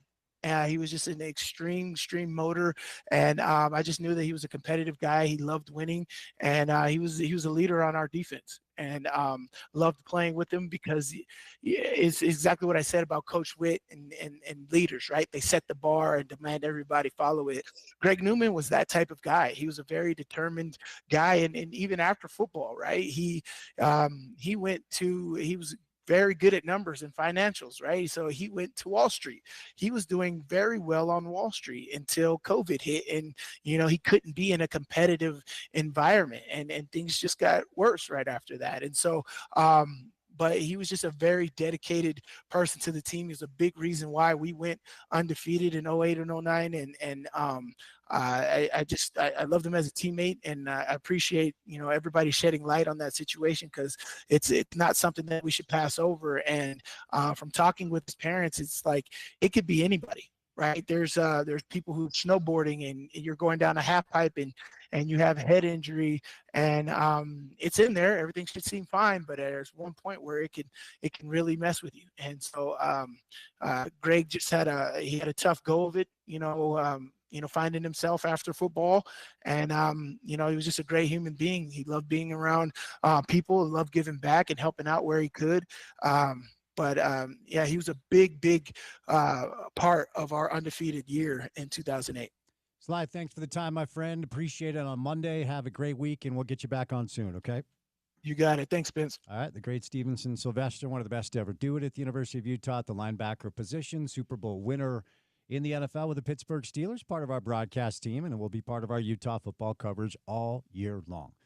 Speaking of Utah football, more football coming up on the other side. Brett Ciancia, Pick Six previews. He's got a little bit of an issue with the AP poll, believes Utah should be ranked higher. So we'll bring Brett on coming up on the other side. We'll do some Utah, some BYU, some Big 12, some college football.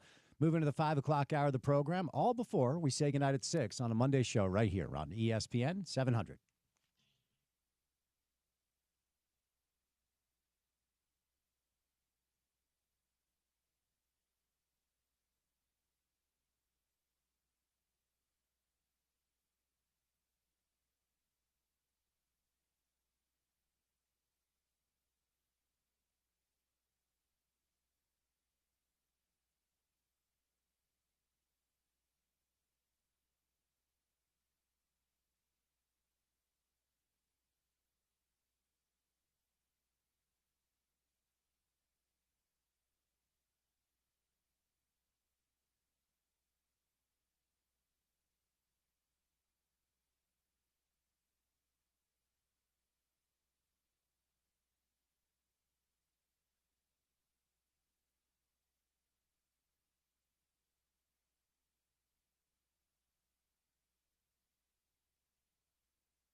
All right, special thanks to Nikki Raimondo, who hopped on the program a little bit earlier. We'll remind you about the community event that we're supporting. So Hope for Curie, go to hopeforcurie.org. Nick's pickleball tournament is about to start right now, and we're trying to help this 3.5-year-old young man get a bone marrow donor for a transplant he needs to save his life. So Nick's pickleball tournament starts in about 5 minutes. It's at Second Summit Cider, and the address is 4010 South Main Street in Mill Creek. So if you have some time this afternoon, I would encourage you to head over. If you're going to do that, you can text Hope for Curie right now to 61474. You will be sent a document to fill out for the pre-screening process. It's a quick swab of your mouth to see if you're a donor match for Curie, a 3.5-year-old fighting this battle. So that's starting in just a little bit. You can head on out there and support. And again, the website is hopeforcurie.org. All right, joining me now, one of my favorites, do some college football, my buddy Brett Ciancia from Pick Six Previews on a Monday afternoon. Brett, happy Monday, man. How we doing? Hey, thanks for having me on. It's that time of year. It's preview magazine season. It's everybody's undefeated. Everybody's optimistic. So excited to break it down for you here, talking Utah and the Big 12. Yes, sir. So let's get right into it. We're about a mile away from Rice-Eccles Stadium. We're about 19 days away from the beginning of the season for the Utes. You like Utah a little bit more than the AP poll. So the AP poll comes out today. Utah among the others receiving votes. In the Pick Six Preview magazine, you have the Utes ranked number 22. So what's your reasoning for ranking Utah in your top 25, and were you surprised to see them unranked in today's AP poll? Yeah, I was shocked. I guess I shouldn't be shocked anymore with what comes out in the preseason, but there were 5 teams that I disagreed with that should be ranked that the AP did not rank, and that was USC, Baylor, TCU, and Utah and Auburn. But that's 3 Big 12 teams. But with Utah, yeah, I mean, what you have here is one of the best offensive lines in the country. The entire 2 deep return from last year, which is extremely rare. The defense, you have to trust what Morgan Scalley does every year, one of the best coordinators in the game, a couple All-American candidates and all-conference guys on that side. And then the big deal with Utah this year is their revamped offense. And, of course, in 23, it was a ton of injuries. In 24, the quarterback had a ton of injuries. But now everything, they're restarting with a new scheme, bringing Jason Beck over from New Mexico. This really dynamic, run-heavy offense. And you got an electric guy at quarterback with Devin Dampier. So a lot to like from Utah. And, yeah, they're certainly deserving of a preseason rank. I think sometimes the voters just look too closely at last year's record and take it at face value. You got to consider everything that went into last year. So I like Utah to bounce back into the top 25 and contend for a Big 12 title. I want to follow up about Devin Dampier, who is bringing a lot of hope to a market that's had just frustrations with the quarterback position over the past couple of years. You know, you just ultimately always felt bad for Cameron Rising. He just couldn't stay healthy after a couple of dynamic years that led Utah to win a couple of Pac-12 championships. What should our listeners know about Devin based off of the research that you've done? And do you think he'll be able to seamlessly transition into higher competition in the Big 12 juxtaposed to the Mountain West? Yeah, with Devin Dampier, you're getting a dual threat, and I know that term is used a lot, but he really encompasses the term. I mean, he had 1,000 rushing yards last year, 31 total touchdowns, and a lot of those yards were after contact too. You get a finger on him, he can still escape and run. He had 520 yards after contact rushing, so a true dual threat. Really elusive in the pocket, too. A stat I put in the book here this year was he was number 1 in the country in evading sacks in the pocket. He was pressured 100 times, only took 4 sacks. So 4 out of 100 times he was pressured was he actually corralled for a sack. He's got escapability from the pocket, can go pick up a first down with his legs when the pocket breaks down. But here's the catch is I don't think the pocket will be breaking down too much with this offensive line in front of him.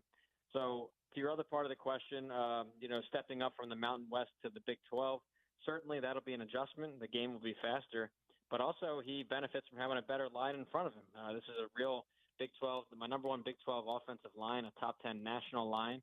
So while, that step up in competition is a negative, he gets a stronger offensive line and probably some better players around him here at Utah. So I think it's going to be a breakthrough season. He earned the all-transfer spot in my book. It's funny, have an All-American team and All-Big 12 team, but in the magazine with all these transfers, I put an all-transfer team in there, and he certainly deserves the Big 12 spot there. Just real quick, a little bit of a non sequitur, but based off of what you just said, how has the changing landscape of college football affected your ability? And you're one of my favorites. We use the pick six on the show all the time. Like, for instance, Bronco Mendenhall has 80 new players in Logan, and most programs at least have 50 to 60 and some more than that.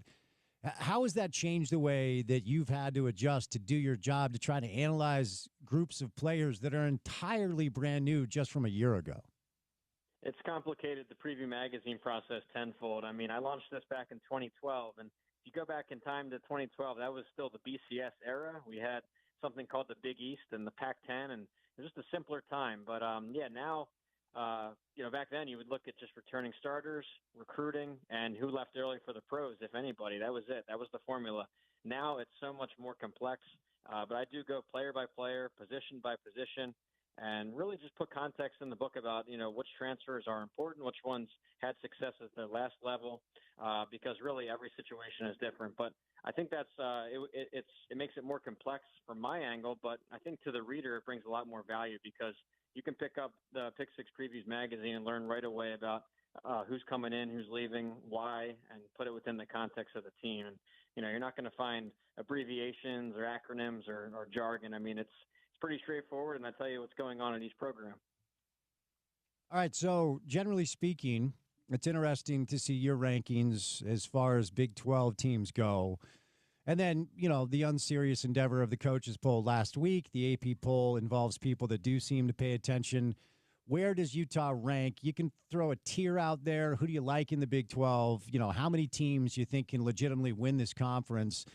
They didn't even let us do a Big 12 preseason media poll this year because we were also wrong about what it was going to look like a year ago. But I guess I'll ask you, what's your tier one level of Big 12 teams this year, and where does Utah fit in?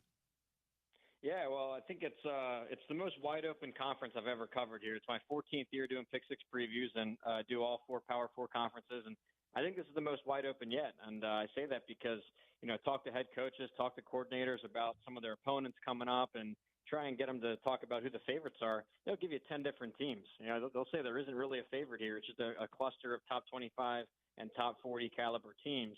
I tend to agree. I see a lot of top 25 teams in here, and I narrowed it down to really 7, if you can call it narrowed down. 7 teams I think can win it. I went with Arizona State. I went with the defending champs. I don't think last year was a fluke. When you look back at it with my advanced stats in the book, they were legit. They bring everybody back except Cam Scatteraboo, who's a big one at running back, but pretty much the entire roster returns. I'd like them to go repeat. And I have them playing Texas Tech in Dallas. And Texas Tech's a situation where 8-win team last year, but they go out, they rally all this oil money from their boosters, and they sign 12 blue chips from the portal. That's more than the rest of the conference signed combined. So huge talent influx into Lubbock. So I'm going for Arizona State versus Texas Tech. Strong considerations from Baylor and Utah and TCU. And then I would drop it down a tier to the Kansas State, Iowa State, and even BYU down there. But so Arizona State, Texas Tech to play, and then I can really argue hard for Baylor, Utah, and TCU. I know you already referenced the offensive line, but Spencer Fano, another honor today, named first team ESPN All-American. When you look at, Dane Brugler, for instance, released his summertime offensive line rankings. He has Spencer as the number 2 tackle and Caleb Lomu as the number 5 tackle. You referenced earlier, Brett, you think Utah has the top 10 line in all of college football. Coach Witt himself, which is un-Coach Witt-like, pretty effusive with his praise, saying he thinks this is the best offensive line that he has had at Utah in 21 years. What sort of benefit is that for Devin? I know that's an obvious question, but Devin put up some gaudy numbers last year at New Mexico without an offensive line that's even in the same stratosphere as this. So how beneficial is that dynamic for Utah's offense this year? And dig in a little bit deeper on the O-line. How good do you think they are? Yeah, well, that's really the key strength of this offense. And it goes without saying, but that is one of the key parts of why I have them ranked in the top 25 is that offensive line, because you want to generate a consistent run push, because you lose your running back, you lose a lot of receivers, but you want to have that anchor, that rock at offensive line. I think they have that. I agree with you with Spencer Fano. He earned a number 1 spot on my first team All-American team again, just like ESPN, like you said, I've got him on there. But yeah, look at Utah, you can start to throw out some of those stats from last year, and that gets brought up about how poor they were offensively. And I think you just got to look at last year with a grain of salt. I mean, they were down to their fifth quarterback at times. It was really unlucky there with injuries in 24 and especially 2023. So you got to look at individual talent, and you got to take some of these coach clips for what they're saying. I mean, you're right about Coach Witt. He's very close to the vest with some comments on position groups. So for him to throw that praise out there, that catches my eye.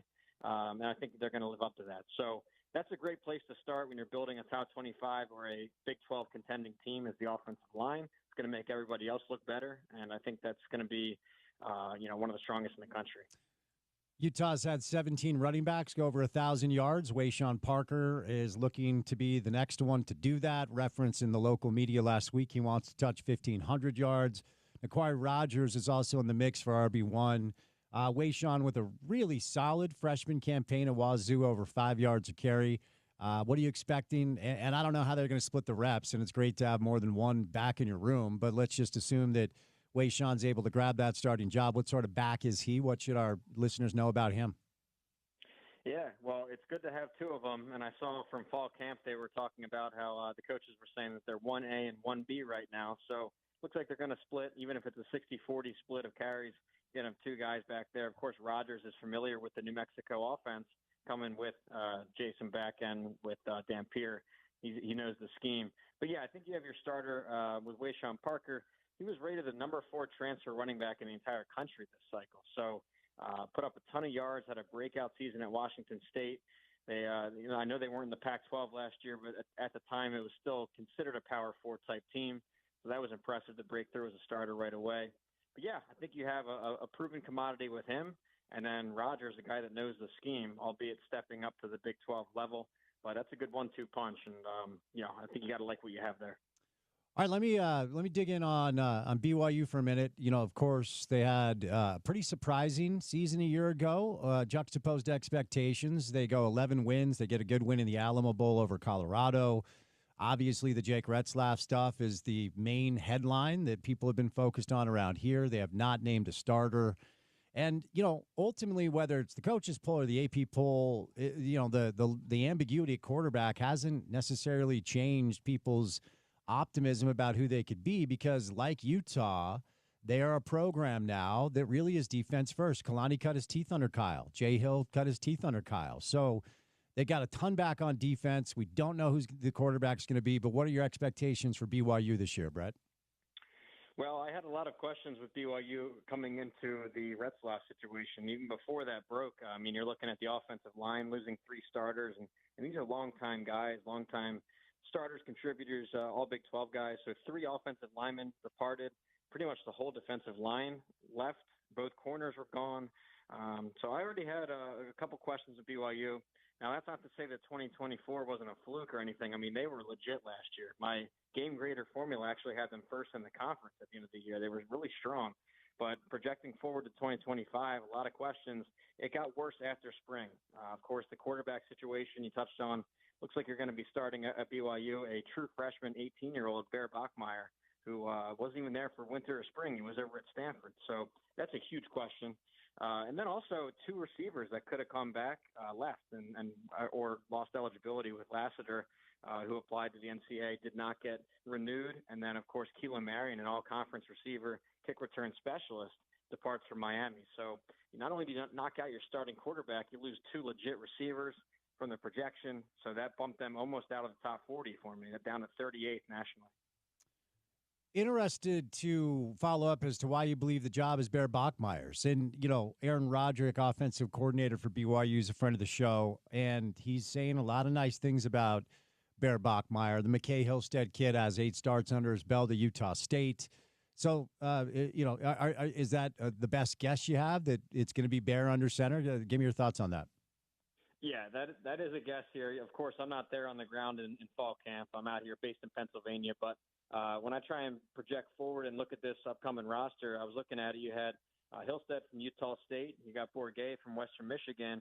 Like you said, not that experienced as a starter, either one of them, maybe a handful of starts. But Bear Bachmeier, a guy I know at Stanford in spring ball, was repping with the ones. And I know that BYU is stronger right now than Stanford is, but I think you had a 4-star prospect there, a bigger, blue chip billing than these two guys that were there. That's my guess right now. It might not be a week 1 starter. Maybe it'll take a few weeks into September, but in terms of upside, I think you got to like what you have with Bachmeier. What do you know about UCLA, Brett? It's Utah's opening opponent at the Rose Bowl. It's a 9 o'clock Mountain Time kick. A lot of people around here not thrilled about that. But that is the opening game for the Utes in their non-con. What do you know about the Bruins this year? Yeah, well, coaching changed last year. Of course, they made the switch over to the Big Ten and took some lumps early in the year. Started out 1-6 out of the gate. They did notch a couple big wins in the back half of the year. They beat Rutgers, who was a strong team at the time, beat Nebraska, beat Iowa. So they got close to bowl eligibility there last year. But they really were rated by the transfer portal this year. I don't know if that's a lack of booster support or funding or whatever, but a lot of starters departed from UCLA. And, of course, they'll cover it up with the big headliner at quarterback. They went out and got Nico after the Tennessee Nico drama in April. That's a former 5-star quarterback, one of the biggest NIL deals in history when he originally signed with Tennessee. So, yes, they got the headliner, but a lot of other guys, starters in the offensive line, the receiver room, were poached by other Power 4 programs. So I see a team that's going to be stuck towards the bottom of the Big Ten.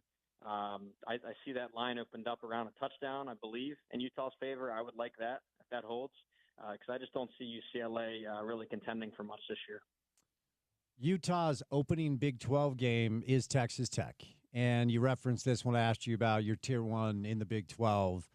How real will this NIL effect be when it comes to not just the interim, but do you feel like they're building something that Big 12 teams need to look around and be a little bit concerned about? I mean, the money that's being thrown around down there, I asked Coach Witt about it during Big 12 media days, and like every other coach, he said, well, it'd be nice to be, to have that type of advantage. But how real will that investment manifest itself both this year and then years to come as far as what they're doing down at Texas Tech? Yeah, well, it's two different parts here. I think for 2025, that is a question. And similar to echo what Coach Witt said, when I'm talking to other Big 12 head coaches and coordinators, they bring up the Texas Tech situation, and they're blown away by the raw talent coming in. But the big question that they all had was, how quickly can it gel? There's a lot of new personalities coming in. They all want their starts, their NIL money. It's a pretty big experiment. So I can't wait to keep an eye on that this year. I think it's fascinating, a program that really hasn't had much success over the long haul of college football. So, a little 1-year window to really break through. But in terms of staying power going forward, I think they're going to remain a player. When you take Oklahoma and Texas out of the traditional Big 12 footprint, of course, they were the two giants. Now they're in the SEC. You throw them out, it's actually Texas Tech and TCU are the top 5-year recruiters, Utah third. So that's really your top 3 of consistent recruiters. They were already up there. Now you're going to layer in all this big oil money, and they're going to just continue to acquire these massive classes. I saw they just signed a 5-star a couple days ago in the 2026 class. So it's continuing, and this might be a test of proof of concept this year, but I think it's going to stay a while with Texas Tech. Utah gets Colorado here in Salt Lake. Rice Eccles, of course, no Shador, no Travis Hunter. They're both in the NFL. What are you expecting from Deion's group this year? Another Big 12 team Utah has here in Salt Lake. Well, they lose 2 of their biggest stars of all time, and obviously with Shedeur Sanders, the quarterback, going pro, their Heisman winner Travis Hunter going pro. But I think they still remain strong in some spots. I like their defensive line. Their pass rush was really strong last year. That's going to remain stout. The receiver group, I know they lost pretty much their whole foursome of starters, but brought in a couple of nice pieces. And now they're recruiting at a better level than they're used to. So they still have firepower at certain positions. It's going to come down to a quarterback, whether Caden Salter, the former Liberty quarterback, if he can continue to have success at the college level here at Colorado, new offense, or if they're going to turn it over to a 5-star freshman, Julian Lewis. So that's the question at quarterback. There was the offseason drama, whether Coach Sanders would return, and thankfully he's in good health and will be back. So that's great. But I don't see them contending for the conference. I see them down there. I have them 9th in the Big 12. Still a solid team. They'll be tested, but I think Utah will take care of business there. Last, I want to ask you about one more Big 12 team, brother. Then I'll set you loose, and that's Baylor. Dave Aranda felt like he was coaching for his job last year, and good coach. I mean, we have some local ties, and we've had him on the show before. It's a road game for Utah this year near the end of the year. So I feel like Baylor's one of these schools in the Big 12 that a lot of people really like, and a lot of people are kind of like, I guess we'll kind of wait and see. What's the Brett Ciancia prediction for the Baylor Bears this year? Yeah, well, Baylor, they figured it out a couple games in last year. They started out with a different quarterback. He was a Toledo or Mac transfer, Daquan Finn. It wasn't clicking. They make a quarterback change about 6 games into Sawyer Robertson, and it all flips. They end up winning 6 straight games. They rallied to a nice bowl, almost beat LSU in that bowl game, but really surged towards the end of the year. But the catch is that they get everybody back. I mean, this is one of the most veteran teams in America, top 20 in returning production on both sides of the ball, which is really rare nowadays with the transfer portal, all that movement. So I see a really solid team here. I mean, I have them 17th in the country. The offense is going to remain strong. Question is defense, but you guys know Dave Aranda, he's a defensive genius. So I think with a more veteran team this year on that side of the ball, he'll make it work. So I like Baylor. I almost picked them to win the conference. I've got them 17th nationally, and I have them over 7.5 wins. It's actually my best bet of the year if you're looking at that. So I like them. It's going to be a tough test for Utah. Brett, where can people go find your work, bud? And thank you. Yeah, pick6previews.com. It's the only place you can find the magazine. We have it in digital format and hard copy. If you buy the hard copy, we get the digital as well. And then we have the Pick 6 Plus if you're looking for in-season stats updated every week. So pick6previews.com, Pick 6 Previews on Twitter. Thank you, my friend. Always good stuff. We'll get you back on soon. Be safe, okay? Oh, thanks. Anytime. Appreciate it. All right, Brett Ciancia, Pick 6 Previews, one of the best college football previews around. He told you all of his touch points, so check him out at Pick 6 Previews on social media.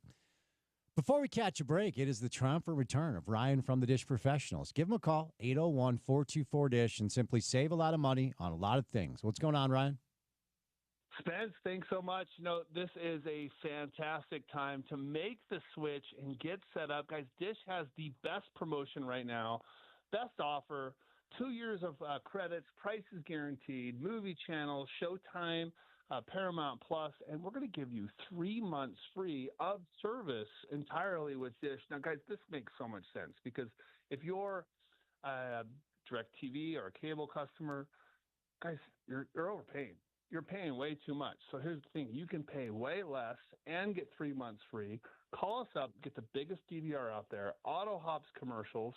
We'll have you installed for free, plus throw in dinner at JCW's. And this is an opportunity where also we'll throw in the movie channels, get you great internet service too. The internet options we have right now, guys, they're almost unlimited. Call us up and we'll get you that. And internet as low as $20 a month. Have you installed as early as next day. Save you a bunch of cash. Call 424-DISH. It's 801-424-DISH. All right, 3 hours down, 1 hour to go. The 5 o'clock hour of the program comes your way next on a Monday edition of The Drive right here on ESPN 700.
All right, let's get it. Drive at 5 time, Monday afternoon style, 9 minutes past the hour of 5 o'clock. It's been a beautiful, beautiful day, stretch of weather over the past 3 days. Fall is on its way, man. It's about 80 degrees and sunny here in downtown Salt Lake City, Utah.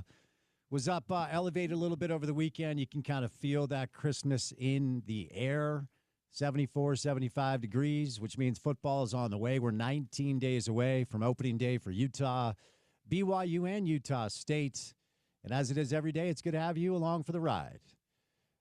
We've got the AP Top 25 poll out. It is poll season after last week's AFCA coaches poll. Neither Utah or BYU ranked in the top 25, but both were among others receiving votes. If you tally it that way, BYU would be the 26th ranked team in the country, while Utah would be number 27. BYU came in at number 23 in the top 25 coaches poll last week, while Utah landed at 30. So it is prediction season. Some good stuff with Brett Ciancia from Pick Six Previews, one of our favorites to talk college football last segment. The Pick Six top 25 ranking has Utah at 22. He does not have BYU in the top 25. For the first time in school history, it's the University of Texas that comes in as your preseason number one team in the AP Top 25. Arch Manning, Steve Sarkisian, a lot of hype surrounding that program this year. Penn State 2, Ohio State 3, Clemson 4, Georgia at 5 in today's AP Top 25 poll. Arizona State, your highest-ranked Big 12 team at number 11. K-State came in at 17, and then it's Iowa State at 22, Texas Tech at 23. So 4 Big 12 schools ranked in the top 25 of the AP poll today, as we're kind of awaiting now game day, which is right around the corner. If you missed our conversation earlier today with Nick Raimondo, want to bring around the endeavor that we're trying to help out with on the show today, trying to help this young man named Kiri, this young boy who's 3.5 years old. Kiri has been diagnosed with cerebral ALD, which is a devastating and aggressive brain disease. So we are trying to find a bone marrow match and donor for Kiri. And today, Nicky has his charity pickleball tournament for his Rise group, and that's going on right now. So at this charity pickleball tournament, they have kits where you can have your mouth swabbed. It takes a couple of minutes, doesn't take very long. And we're still trying to find a match for Kiri, a 3.5-year-old, and time is of the essence. Quite frankly, time is running out. We had Kiri's father, Tony, on the show earlier. So a couple touch points here. First of all, if you're driving around town and you find yourself a little extra time, head on out to Second Summit Cider Company right now. It's 4010 South Main Street in Mill Creek. That's where Nick's pickleball event is. And they are offering a chance for you to have your mouth swabbed real quick to see if you are a match. And if you are, you could save this young man's life. So you can text Hope for Kiri right now to 61474. And if you do that, they're going to send you a pre-screening document that you need to fill out before you head out to the pickleball tournament. But if you don't have time today, and, you know, people get busy, I get it. Go to the website, hopeforkiri.org. Kiri is spelled Kiri. And on that website, they have a link for a GoFundMe for their medical costs for this young man. And then you can join the donor registry and you get updates when new kits arrive at certain locations. And then you can go to that location, get your mouth swabbed, and hopefully we can find a match to help save Kiri's life. They're looking for donors between 18 and 40. And then as a result of the ethnic background of Kiri's parents, if you have Italian blood or Asian blood, you're more likely to be a match. Kiri has 2 siblings. Neither, unfortunately, are a match for the bone marrow transplant that he needs. So hopeforkiri.org is where you find the website, and that has all the touch points. As far as kits at new locations, you can donate to the GoFundMe, and you can join the donor registry as well. RSL, unfortunately, did not get the result they were looking for in New Jersey yesterday. 2-1 your final score. They'll be back on the road coming up Sunday, taking on Charlotte to try to get back on the right side of the playoff line as a result of the loss against New York and some other results that did not go their way. RSL on the wrong side of the playoff line as of now. Week 1 of your NFL preseason action over the weekend. A lot of local players trying to make rosters. A lot of local players trying to climb up depth charts, and pro football right around the corner as well. So a lot of football this time of year. If you missed Brett Ciancia from Pick Six Previews, or Stevenson Sylvester. So that was really good today. Talked a lot of Utes, talked a lot of Big 12 on the program, so you can check that out on the website or the podcast page. Catch a quick break. We'll bring out our friend Amy Donaldson from KSL coming up on the other side. We will say goodnight at 6 o'clock on a Monday edition of The Drive right here on ESPN 700.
Want to tell you about my friends at Advanced Window Products. Shout out our guy Nate Orchard, the mayor of Sac Lake City, single-season sack record holder.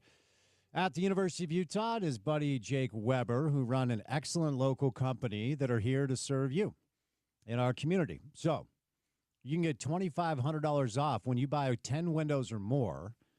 But the great thing about this offer is if you anticipate, I don't know, maybe buying or selling a home in a couple months, fall's here, school's started, and if you're looking to maybe do that, if you call today and get on the schedule, you lock in the savings period. So still pretty hot. If your house is warm, you might need new windows. But again, if you're going to wait to potentially do this in a couple of weeks or months, just call today, get on the schedule, and save $2,500 when you buy 10 windows or more at Advanced Window Products at 801-850-9100. That's 801-850-9100. Or you can visit advancedwindows.com with our good friends at Advanced Window Products, building, installing, and guaranteeing the best windows in Utah. All right, reminder, one more time before we get out of here. hopeforkiri.org. Kiri is spelled Kiri. A 3.5-year-old boy right now, and we're trying to help find a bone marrow transplant, and we need a match. We do not have a match yet. So going on right now is Nick Romando's charity pickleball tournament, where they have a bunch of different kits at Second Summit Cider Company at 4010 South Main Street in Mill Creek. But if you can't make it out there, just go to the website, which again is hopeforkiri.org. You can join the donor registry. You can click on the GoFundMe link to donate to cover some of these medical costs. We had Kiri's father, Tony, hop on the show earlier today, and it's just a heart-wrenching situation. So anything we can do to help out a horrible, horrible, sad story in our community, we'd love to do it. So looking for people 18 to 40 years old and a bunch of different options where you can pick up the kits that you need to have your mouth swabbed. It only takes a few minutes, and all the information is online at hopeforkiri.org. All right, there you go. So, fun show today. A lot going on. 19 days away from game day for Utah football. I find my television watching habits when there's not a lot of sports on rather interesting. I'm very distracted. I can't focus on anything. I don't know why. I did finish Stick. I finished the Apple TV Owen Wilson golf show. I was just say, what is that? It's like a mindless watch. Mark Maron is on it, though, and okay. I love Mark. He's funny. Excellent stand-up comedian. Been listening to his podcast for years. Are you finding yourself entrenched in any shows currently right now? No. I canceled my television. All of it? During no sports. Let me be clear. Okay. Come late August, come football season, preseason hoops, I'll hit that resubscribe button. But right now, RSL, I can catch them on Apple TV. Outside of that, man, I don't need to watch television at the moment. And I don't really have much time at the moment to watch television, trying to enjoy the sun and take advantage of the summer. So I am YouTube TV-less at the moment and enjoying it, actually. I'm trying not to spend too much time on there. Less screens, the better. In our profession, we're very connected to phones and computers and TVs. So prior to this inundation of sports, it's probably good to decompress for a minute. Nothing wrong with that. Yeah. A month or so maybe of just not completely disconnecting from sports. Where, I still got my alerts set. I'll see your breaking news. I'll get all the content. It just may be a few days delayed. How excited are you for the upcoming fantasy football season? Oh. Huh? Oh, wait. I'm stoked. No, that's right. Right. I'm really excited to hear about your fantasy team. I forgot. This is a fun thing that you don't like because it's fun. I forgot about this. I just don't have fun with it. That's the thing. Okay. Football's fun. All right. If I'm going to pretend like I'm a GM and I want to put a team together, I'll log on to Madden. I'll log into a college game. I don't care to do it on the game that's actually happening. This is like a larger scale picture of my thoughts on sports. We're not involved. We don't need to try to be. We don't need to pretend to be. That's becoming different with ESPN and the gambling and the all of the above. But that's the point. I don't really like it. I don't really want to participate in it. So fantasy football is too childish for you, but video games are not. Am I understanding this correctly? It's not too childish. It's not too childish. It's just it never resonated with me, right? Like to pick these players and then change kind of the way you watch and cheer about the sport based on this team that you just randomly selected. It's fine. I know a lot of people that have a lot of fun with it. I actually thought when I started to do it, it like took away from what I liked about sports and watching sports. So that's it. Fair enough. Reactivated the league today. I've got the draft set. So every Monday this fall, we will do a 35-minute reactionary segment about my fantasy football team.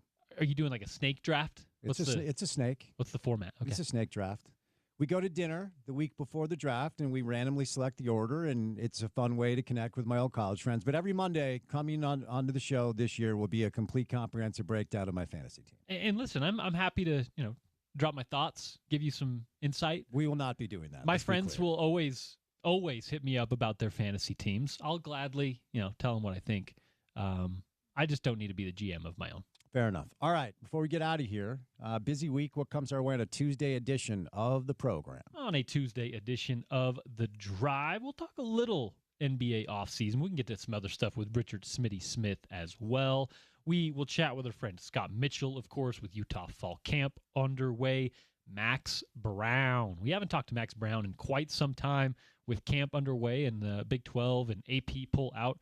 Talking a little college football with him. And we will have sound from Utes camp. I was up there this morning. I'll be up there tomorrow morning. And we'll have camp sound from Kyle, from Devin Dampier, and a few others, I think, will join us before the show tomorrow. There we go. So join us for a Tuesday edition of the program. With that, we say goodnight. Special thank you today to Nick Raimondo, to Amy Donaldson, to Brett Ciancia. And if you missed any of the sound from, Stevenson Sylvester, obviously shout out to Sly. If you missed any of the sound from the show today, ESPN 700sports.com is where you go. You can also download our mobile app and take us on the go. It's how I listen to the station. It's the best way to do it. Take us wherever you go. ESPN 700 app is available in the App Store and the Google Play Store. Then finally, for what we do in our space every afternoon for 4 hours, check out our podcast page. It's called The Drive with Spence Checketts. That's available wherever you get your shows. So wherever you get podcasts, go get ours, subscribe to it, rate it, and give us all the stars and say nice things. It actually helps out, which is why literally all of us ask you to do it if you have time. For Porter, I'm Spence saying goodnight. Enjoy your Monday evening. We'll talk to you on a Tuesday edition of the program. And as always, you can find that right here on ESPN 700.